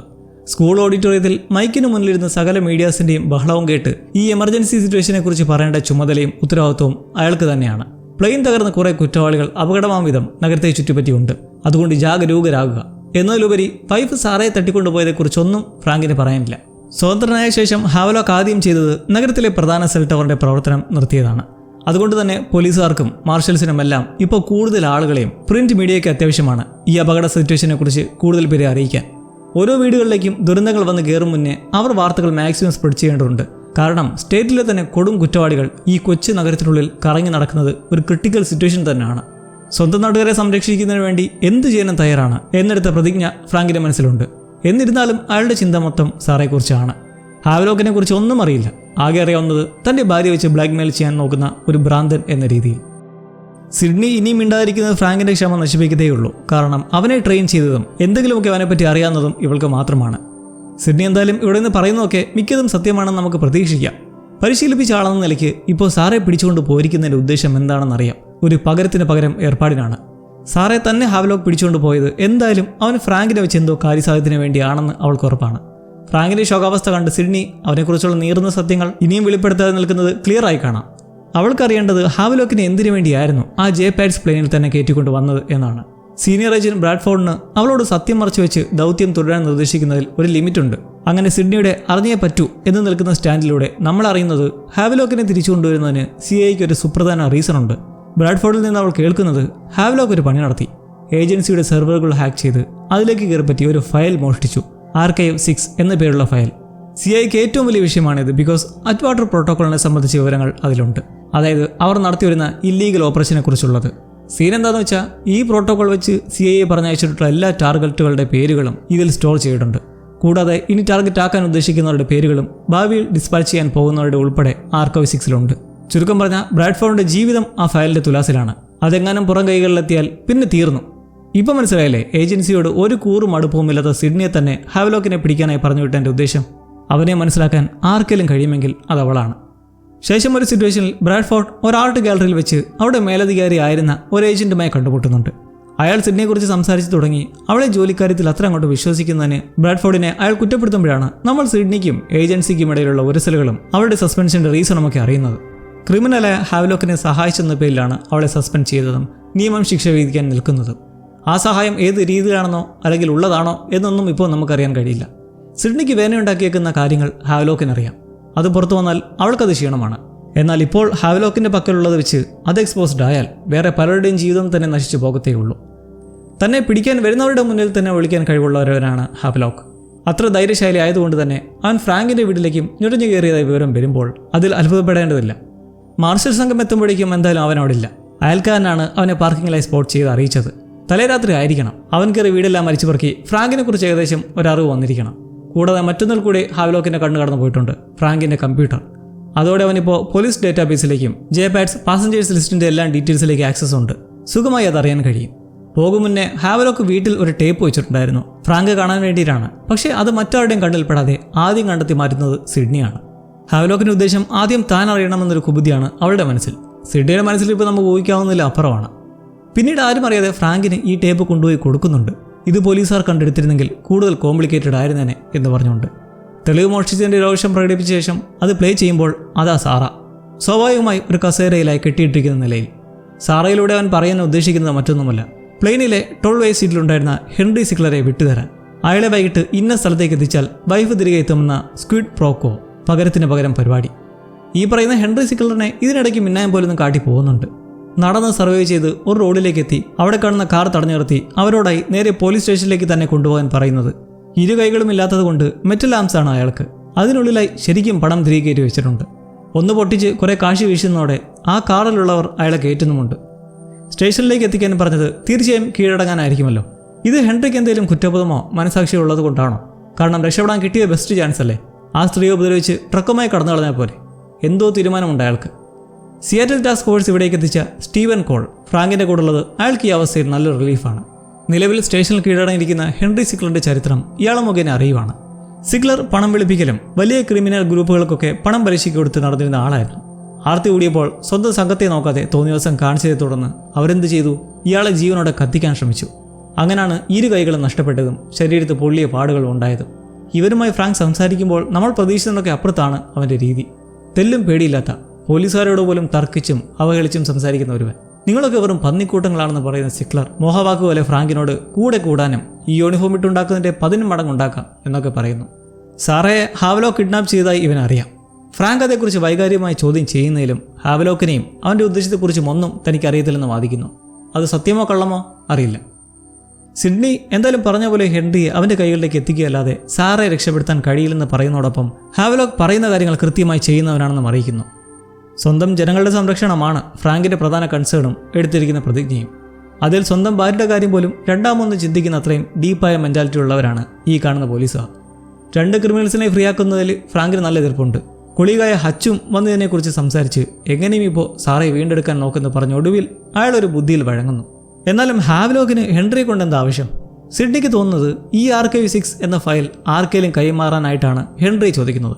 കാരണം ഈ പുള്ളി വഴി നല്ല കാശ് കിട്ടുന്ന ഒരാളെ ഒപ്പിച്ചെടുക്കുകയും ചെയ്യാം, ഡീലിൽ എത്തുകയും ചെയ്യാം. എന്തൊക്കെയായിരുന്നാലും ഫ്രാങ്കിന് ഈ ആർക്കൈവ് ഫയൽ കാര്യത്തിലൊന്നും ഇപ്പോൾ താല്പര്യമില്ല. ഫെയർബാങ്ക്സിലെ പോലീസുകാർക്ക് ഇതെന്തായാലും ഒരു അടിയന്തര സാഹചര്യമാണ്. കുഴപ്പങ്ങളൊന്നും ഇല്ലാതെ കൊച്ചു നഗരത്തിലെ ഒരു കൊച്ചു സംഘമായിരുന്നില്ലേ ഇവർ. ഇങ്ങനെ ഒരു അപകടം ഉണ്ടാവുമെന്ന് അവരാരും പ്രതീക്ഷിച്ചിട്ട് പോലും ഉണ്ടാവില്ല. സ്മോൾ സ്റ്റേഷനായതുകൊണ്ട് സപ്ലൈസൊക്കെ കുറവാണ്. മറ്റു ഫോഴ്സിലെ കുറച്ച് പേരുള്ളതാണ് ഏക ആശ്വാസം. ഹെൻറി സിക്ലർ എന്തിനാണ് വന്ന് കീഴടങ്ങിയതെന്ന് കോൾ മനസ്സിലാക്കിയിട്ടുണ്ട്. പോലീസുമായി ഒരു ഡീലിന് വേണ്ടിയിട്ടാണ്. ഹാവ്ലോക്കുമായി ബന്ധമൊന്നുമില്ല. പക്ഷേ തൻ്റെ പേരിലെ കേസെല്ലാം തള്ളി ഒരു നല്ല തുടക്കം ആൾ ആഗ്രഹിക്കുന്നെന്ന് പറയുന്നുണ്ട്. വിറ്റ്നസ് പ്രൊട്ടക്ഷനിലേക്ക് മാറ്റിയാൽ ഈ ക്രിമിനൽസിനെ എല്ലാം കണ്ടെത്താനുള്ള നിർണായക വിവരങ്ങൾ കൈമാറുന്നതായിരിക്കും. അപ്പോൾ ഹാവ്ലോക്കിനെ കുറിച്ചൊന്നും അറിയില്ലെന്ന് ഹെൻറി പറഞ്ഞത് ഒരു കള്ളം തന്നെ. ഹാവ്ലോക്ക് ഒടുവിൽ CIA അനോണിമസായി വിളിച്ച് സംസാരിക്കുന്നുണ്ട്. ബ്രാഡ്ഫോർഡിനോടായി അവൻ പറയുന്ന ഒരു സംഭവം, ഡെഡ് മാൻ സ്വിച്ച്. എല്ലാ 72 മണിക്കൂറിലും പാസ്വേഡ് അടിച്ച് ലോഗിൻ ചെയ്യുന്ന ഒരു പ്രോഗ്രാം ചെയ്തിട്ടുണ്ട്. ഇത് ഹാവ്ലോക്കിൻ്റെ ഒരു സ്വയരക്ഷയാണ്. എങ്ങനെയെന്നാൽ ഇതുമായി കണക്ട് ചെയ്തിട്ടുള്ളത് ആർക്കൈവ് 6 ഫയലാണ്. ഹാവ്ലോക്ക് 72 മണിക്കൂറിനുള്ളിൽ എപ്പോഴെങ്കിലും ലോഗിൻ ചെയ്യാതെ വന്നാൽ ഓട്ടോമാറ്റിക്കായി ഈ ആർക്കൈവ് ഫയൽ നിരവധി പേരുടെ അടുക്കലേക്ക് എത്തും. അതും ബ്രാഡ്ഫോർഡിന് കൺട്രോൾ ചെയ്യാവുന്നതിലും അപ്പുറം പേർക്ക്. ഈ പ്രോഗ്രാം ഹാവ്ലോക്ക് സ്വന്തം ജീവന് സുരക്ഷയ്ക്ക് നിർമ്മിച്ചിരിക്കുന്നത് ഇപ്പോൾ അടുത്ത തൊല്ലയാണ്. ഹാവ്ലോക്കിനെ തൊടാൻ പറ്റാത്ത സിറ്റുവേഷൻ. അവൻ്റെ ഈ ചലനങ്ങളെല്ലാം നിസ്സഹായമായി ഇരുന്ന് കാണുന്ന പാവം സാറയും. അവൾ ഒരു തരത്തിൽ കെട്ടഴിച്ച് അവനെ ആക്രമിച്ച് രക്ഷപ്പെടാൻ ശ്രമിക്കുന്നതിലും വീണ് ബോധം പോകുന്ന അവർ ഉണർന്നു നോക്കുമ്പോൾ പിന്നെയും അവിടെ തന്നെ. സാറയോടുള്ള ദേഷ്യത്തിൽ അവനൊരു ബോക്സ് എടുത്ത് വെക്കുമ്പോൾ ഫ്രാങ്കിൻ്റെ ബുദ്ധി എന്തായാലും മറ്റൊന്നുമല്ല, ഹെൻറി എന്ന വേചന അയാളുടെ കൃത്രിമ കൈ മറ്റൊരാളിൽ വെച്ച് പിടിപ്പിച്ച് തല മൂടിയിട്ട് ഹാവോക്ക് പറഞ്ഞ ആ സ്ഥലത്തേക്ക് എത്തിക്കുക. അവൻ ഇതിനിടയ്ക്ക് നിഗൂഢമായി അയച്ച ഒരു വോക്കി ടോക്കി വഴി സംസാരിച്ചുകൊണ്ട് ഫ്രാങ്ക് നടക്കുമ്പോൾ എന്തിനും തയ്യാറായി പതിയിരിക്കുന്ന പോലീസ് സംഘവും. എന്നാൽ ഹാവോക്കിൻ്റെ മൈൻഡ് ഇവരെല്ലാം വിചാരിക്കുന്നതിനേക്കാൾ ബ്രില്യൻ്റാണ്. അവൻ ചിന്തിക്കുന്നത് ഇവരുടെയൊക്കെ ഒരു പടി മുകളിൽ. ഒറ്റ രാത്രി ഫ്രാങ്കിന്റെ വീട്ടിൽ കയറി അയാളുടെ സാധനങ്ങളിലൂടെയും കളക്ഷനിലൂടെയും ഒക്കെ കണ്ണോടിച്ചതിലൂടെ ഏകദേശ സ്വഭാവം മനസ്സിലായി. ഫ്രാങ്കിന്റെ ജീവിത സാഹചര്യവും അയാളുടെ ജനങ്ങളോടുള്ള സ്നേഹവും ആത്മാർത്ഥതയുമല്ല. ഇതൊക്കെ അറിഞ്ഞതുകൊണ്ട് തന്നെ ഹാവ്ലോക്ക് ഇവരെ വട്ടം ചുറ്റിക്കുകയായിരുന്നു. അതായത് അവന് ഹെൻറിയെ വേണ്ടിയിരുന്നേയില്ല. ഇതൊരു ഡിസ്ട്രാക്ഷൻ മാത്രമാണ്. ആ പരിസരത്ത് ഇല്ലാത്ത ഹാവ്ലോക്കിന് ആവശ്യം ഫ്ലൈറ്റിന്റെ ഡെക്കിലുള്ള റെക്കോർഡർ വിഷ്വൽസ് ആണ് എന്ന് സിഡ്നി കണ്ടുപിടിക്കുന്നതും വിഷമത്തോടെ പറയട്ടെ അത് വൈകി പോയിരിക്കുന്നു. ക്രാഷ് നടന്ന സൈറ്റിൽ നിന്ന് ഈ ഫ്ലൈറ്റ് ഡെക്ക് റെക്കോർഡറും മറ്റു സാധനങ്ങളും എടുത്തുകൊണ്ട് പോകുന്ന വണ്ടിയെ അവൻ ട്രാക്ക് ചെയ്ത് അവരുടെ മുന്നിലേക്ക് എത്തി കീഴ്പ്പെടുത്തുന്നു. ഹാവ്ലോക്കിന് വേണ്ടിയിരുന്നത് ഫ്രാങ്കിനെയും സിഡ്നിയെയും മാറ്റി നിർത്തി ആ റെക്കോർഡറിന്റെ മെമ്മറി ചിപ്പ് കൈക്കലാക്കുക എന്നുള്ളതായിരുന്നു. അതവൻ ഗംഭീരമായി നടപ്പാക്കുകയും ചെയ്തു. എന്നാൽ വേണമെങ്കിൽ വണ്ടിയിലുണ്ടായിരുന്നവരെ ഹാവ്ലോക്കിന് തീർക്കാമായിരുന്നു. പക്ഷെ അവനത് ചെയ്തില്ല. നമ്മുടെ വില്ലന്റെ ധാർമ്മികത വ്യത്യസ്തമാണെന്ന് മനസ്സിലാക്കാം. സത്യത്തിൽ എന്താണിവൻ? ഒരു കൊച്ചു ഫ്ലാഷ് ബാക്കിലേക്ക് നോക്കിയാൽ ആളുകളെ മാനസികമായി ബലപ്പെടുത്താനും മോട്ടിവേഷൻ നൽകാനും ശ്രമിക്കുന്ന പ്രൊഫസറെ പോലെ ഒരാൾ. അത്തരത്തിലുള്ള ലെക്ചർ എടുത്തു നിൽക്കുന്നിടത്തേക്ക് സിഡ്നി എത്തി അവനെ അവൾ ഇംപ്രസ് ചെയ്തു. എങ്ങനെ? അവൻ്റെ ടോപ്പിക്കുമായി ബന്ധപ്പെട്ട് പല പ്ലെയിൻ ക്രാഷുകളുടെയും വിവരങ്ങൾ സംസാരിച്ചുകൊണ്ട്. പരിപാടി കഴിഞ്ഞ് അവൾ പരിചയപ്പെട്ടു. ഒരു വ്യാജപ്പേരും വ്യാജമായ ജോലിയും പറഞ്ഞ് അവനെ കോഫിക്ക് ക്ഷണിച്ചു. എന്നാൽ ഹാവ്ലോക്കിന് അധികം സമയം വേണ്ടി വന്നില്ല. അവളുടെ നോട്ടവും ആറ്റിറ്റ്യൂഡും വെച്ച് മനസ്സിലാക്കി അവൾ ഏജൻസിയിൽ നിന്ന് വന്ന ആണെന്നും അത് CIA ആണെന്നും. ഹാവ്ലോക്കിൻ്റെ കഴിവ് മനസ്സിലാക്കി സിഡ്നി ആ രഹസ്യ പ്രോട്ടോക്കോളിന് വേണ്ടിയിട്ട് റിക്രൂട്ട് ചെയ്യാൻ എത്തിയതായിരുന്നു അവനെ. സ്വാഭാവികമായും ഒരു ബോസിന് കീഴിൽ ജോലി ചെയ്യാൻ താല്പര്യമില്ലെന്ന് റിജക്ട് ചെയ്തെങ്കിലും അതൊരു തുടക്കം മാത്രമായിരുന്നു. ഇതിനൊക്കെ ഇടയ്ക്ക് നമ്മൾ ലൂക്കിനെ കണ്ടില്ലല്ലോ. അവൻ്റെ കാര്യം നോക്കിയാൽ ക്യാബിനിൽ ഒരു മനോഹര രാത്രി കഴിച്ച ശേഷം രാവിലെ എഴുന്നേറ്റ് വിശന്ന് തുടങ്ങിയ കീരയുമായി വണ്ടിക്കടുത്തേക്ക് എത്തുന്നെങ്കിലും അത് പഴയ പോലെ തന്നെ സ്റ്റക്കാണ്. മഞ്ഞൊട്ട് പോയിട്ടുമില്ല. വണ്ടിയിലായി ആവശ്യമായി പരിക്കേറ്റ് കിടക്കുന്ന ഒരാളെ കണ്ട് അവർ ക്യാബിനിലേക്ക് കൊണ്ടുപോയി ഒന്ന് കെയർ ചെയ്തു. പ്ലെയിൻ ക്രാഷും ചുറ്റും ക്രിമിനൽസിന്റെ അയ്യരുകളിയാണെന്നൊന്നും ഇവരറിഞ്ഞിട്ടില്ല എന്നോർക്കണം. അങ്ങനെ അന്ന് സന്ധ്യാസമയത്തോടെ ഫ്രാങ്കിന്റെ സാധ്യത വെച്ച് മറ്റൊരു ഓഫീസറായ ക്ലിന്റ് ഇവിടേക്ക് എത്തിയപ്പോൾ വെട്ടം കണ്ട് ഇക്കാര്യം ഫ്രാങ്കിനെ വിളിച്ച് പറഞ്ഞ് പേടിക്കാനൊന്നുമില്ല, ശാന്ത അന്തരീക്ഷമെന്ന് പറഞ്ഞു. എന്നാൽ അതിനുള്ളിൽ ഇനി എന്താ നടക്കുന്നതെന്ന് കണ്ടറിയാം. ഫ്രാങ്ക് നിൽക്കുന്നത് ആ വാൻ്റെ സ്പോട്ടിലാണ്. അവരവിടേക്ക് എത്തിയപ്പോഴേക്കും ഹാവ്ലോക്ക് ചെയ്യേണ്ടതെല്ലാം ചെയ്തിട്ട് പോയിരുന്നു. ആ സമയത്തെ സിഡ്നിയുടെ ദേഷ്യം തരിച്ചുകയറിയുള്ള ആ നിൽപ്പൊന്ന് കാണണം. നോർത്തേൺ ലൈറ്റ്സ് കാണാൻ തോന്നിയത് ഏത് നേരത്താണോ ഈ പാവ അച്ഛനും മകനും. അവരെ തോക്കിൻ മുനയിൽ നടത്തുന്ന കുറ്റവാളി വഴിക്ക് വെച്ച് വേറെ കൊളീഗ്സിനെയും കൂടിയിട്ടുണ്ട്. ഈ ക്രിമിനൽസിന്റെ പിടിയിൽ നിൽക്കവേ കിട്ടുന്നൊരു തക്കത്തിന് അച്ഛൻ മകനോട് ഓടി രക്ഷപ്പെടാൻ പറയുന്നുണ്ട്. അവനാരും കാണാൻ രക്ഷപ്പെടുന്നുമുണ്ട്. പക്ഷേ ഇക്കാര്യം ആ ക്രിമിനൽസ് അറിഞ്ഞാൽ പാവം അച്ഛൻ്റെ വിധി എന്താകും? നടക്കാൻ പോകുന്നതെല്ലാം നല്ല കാഴ്ചകളായിരിക്കില്ല എന്നതിൻ്റെ ട്രെയിലറാണ് ഇതെല്ലാം. ഒടുവിൽ ഈ എപ്പിസോഡ് അവസാനിക്കുമ്പോൾ ഹാവ്ലോക്ക് ആ സംഭവ സ്ഥലത്ത് ഫ്രാങ്കിന് വേണ്ടിയിട്ട് വെച്ചൊരു സാധനമുണ്ട്. ആ ബോക്സ്, മുമ്പ് സാറയുടെ അടുത്തേക്ക് ദേഷ്യത്തോടെ കൊണ്ടുവച്ച ബോക്സ്. അതിലാണേൽ ചോരക്കറയും. ആ പെട്ടി തുറന്ന് അന്തിച്ചു നിൽക്കുന്ന ഫ്രാങ്കിന്റെ ഫേസിൽ സെക്കൻഡ് എപ്പിസോഡിന്റെ ഒരു മാരക എൻഡിങ്. ഹാവ്ലോക്ക് ഫ്രാങ്കിന് വേണ്ടിയിട്ട് വെച്ചുപോയ ആ ബോക്സിൽ എന്താണ്? സാറയുടെ തലയോ കാലോ വല്ലതും ആണോ? അല്ല, അതിൽ കാറിന്റെ ചാവിയാണ്. സാറയുടെ കാറിന്റെ. ആ കാറായിരുന്നു ഹാവ്ലോക്ക് ഉപയോഗിച്ചത്. ഒരു ചെറിയ റിലീഫ് ഉണ്ടെങ്കിലും ബോക്സിലെ ബ്ലഡ് സ്റ്റെയിൻ ആരുടെയെന്ന് അറിയത്തില്ല. ഇനി സാറയ്ക്ക് വല്ലതും പറ്റിയോ എന്നറിയുള്ള വെപ്രാളം കൂട്ടുന്നതേ ഉള്ളൂ അതൊക്കെ. എന്തായാലും ആ നടുരാത്രി ഇരുട്ടത്ത് മഞ്ഞിലൂടെ ആളെ കണ്ടുപിടിക്കാൻ നടക്കുന്നത് സംഘത്തിന് പ്രയാസമുള്ളൊരു കാര്യമാണ്. രാവിലെ 9 മണിയോടെ സൂര്യൻ ഉദിക്കും. അപ്പത്തൊട്ട് അവനെ കണ്ടുപിടിക്കാൻ തെരച്ചിലിന് ആഹ്വാനം ചെയ്യുമ്പോൾ എന്നാൽ ഫ്രാങ്കിന് എത്രയും പെട്ടെന്ന് സാറയുടെ കാർ കണ്ടുകിട്ടിയേ തീരൂ. അതിന് ഇരുട്ടൊന്നും വകവയ്ക്കാതെ സെർച്ചിന് സംഘവുമായി ഇറങ്ങിത്തിരിച്ച് ഒടുവിൽ കാർ ചുറ്റുവട്ടത്തായി തന്നെ ടയർ പാടുകൾ വെച്ച് സ്പോട്ട് ചെയ്യുന്നു. പക്ഷെ അതിൽ പറയത്തക്ക വിധത്തിൽ ഒന്നുമില്ലെങ്കിലും ലൊക്കേഷൻ ഹിസ്റ്ററി വെച്ച് സാറെ കൊണ്ടുപോയിട്ടുള്ള ലൊക്കേഷൻ പെട്ടെന്ന് തന്നെ കിട്ടുന്നു. മാസ്റ്റർ ബ്രെയിനായ ഹാവ്ലോക്ക് ഇങ്ങനൊരു തുമ്പിട്ട് കൊടുത്തിട്ട് പോകുമ്പോൾ ഓർക്കേണ്ടത് അവൻ ഉദ്ദേശിക്കുന്നതും ഫ്രാങ്ക് സാറെ കണ്ടുപിടിക്കട്ടെ എന്നൊരിതിലാണ്. അച്ഛൻ്റെ രക്ഷപ്പെട്ട് ഓടാൻ പറഞ്ഞ ആ മകനില്ലേ, അവനെ ഒടുവിൽ ഒരു കൂട്ടം മീൻപിടുത്തക്കാർ ആവശ്യ നിലയിൽ കിടക്കുന്നതായി കണ്ടെത്തി പോലീസിനെ ഏൽപ്പിക്കാനായി കൊണ്ടുപോകുന്നു. ക്യാബിനിലേക്ക് നടക്കുന്ന ക്ലിന്റിൻ്റെ കാര്യം കഷ്ടമാണ്. അയാൾ ലൂക്കിനെയും കീറയും കൂട്ടിക്കൊണ്ടുപോകാൻ ഉള്ളിലേക്ക് കടക്കുന്നതിലും അവിടെയുള്ള മൂന്നാമൻ ആ ക്രിമിനൽ ഇയാളെ പിടിച്ച് ശ്വാസം മുട്ടിച്ച് വീഴ്ത്തുന്നു. പിള്ളേർ രണ്ടുപേരും ഉറക്കത്തിലായിരുന്നു. അവർ നെരുരുക്കം കേട്ട് ചെന്ന് നോക്കുമ്പോഴാകട്ടെ ആ ക്രിമിനൽ പുതപ്പും ചൂടി മുക്കിക്കൊണ്ട് തീ കായുകയാണ്. അയാളുടെ ഉള്ളിലെ വേദന കൊണ്ടുള്ള ശബ്ദം മാരിക്കാമെന്ന് അവർ കരുതുമ്പോൾ ക്ലിന്റ് അപ്പുറത്ത് നിശ്ചലനായി കിടക്കുവാണ് താനും. പിന്നീട് ലൂക്ക് ആ ക്രിമിനലുമായി ചുമ്മാ സംസാരിക്കുന്നതിലൂടെ ലൂക്കിൻ്റെ അച്ഛൻ ഒരു പോലീസാണെന്നുള്ള കാര്യം അയാൾ അറിയുന്നു. എന്നാൽ കീരയാകട്ടെ തീ കായാനുള്ള വിറകിന് വേണ്ടി പുറത്തേക്ക് ഇറങ്ങുന്നത് വഴി ദൂരെ ക്ലിന്റിൻ്റെ പോലീസ് വാഹനം കിടക്കുന്ന കണ്ട് പോകുന്നത് അങ്ങോട്ടേക്കും. അതിനുള്ളിൽ പ്ലെയിനിലുണ്ടായിരുന്ന തടവുപുള്ളികളുടെ ലിസ്റ്റുണ്ട്. ഇത് കണ്ട് ഇങ്ങനൊരു സാഹചര്യമാണ് ഇപ്പോൾ നാട്ടിലെന്നും ക്രിമിനൽസിലൊന്ന് ഇവരുടെ കൂടെ പറപ്പിച്ചിട്ടുള്ളവനാണെന്ന് ഞെട്ടിക്കുന്ന സത്യം അങ്ങനെ അവളും അറിയുകയാണ്. കീരക്കാരെയും ലൂക്കിനെ മാറ്റി വിളിച്ച് പറഞ്ഞ ശേഷം അയാൾക്ക് സംശയം തോന്നാതെ പുറത്തു കിടക്കാൻ പ്ലാൻ എടുത്തു. കാർ സ്റ്റാർട്ട് ചെയ്യാൻ വേണ്ടിയിട്ട് മെക്കാനിക്കിനെ വിളിക്കാൻ പോവുക. ഇങ്ങനെ പറഞ്ഞിറങ്ങാൻ നോക്കുന്നതിലും ഇതെല്ലാം അയാൾ മുൻകൂട്ടി കണ്ടതാണ്. പോലീസ് വാഹനത്തിൽ അവിടെ നിന്ന് എസ്കേപ്പ് ആകാമെന്ന് കരുതിയതാണ് അവർ. എന്നാൽ ആ വണ്ടിയുടെ ചാവി ഓൾറെഡി ക്രിമിനൽ കൈക്കലാക്കിയിട്ടുണ്ട്.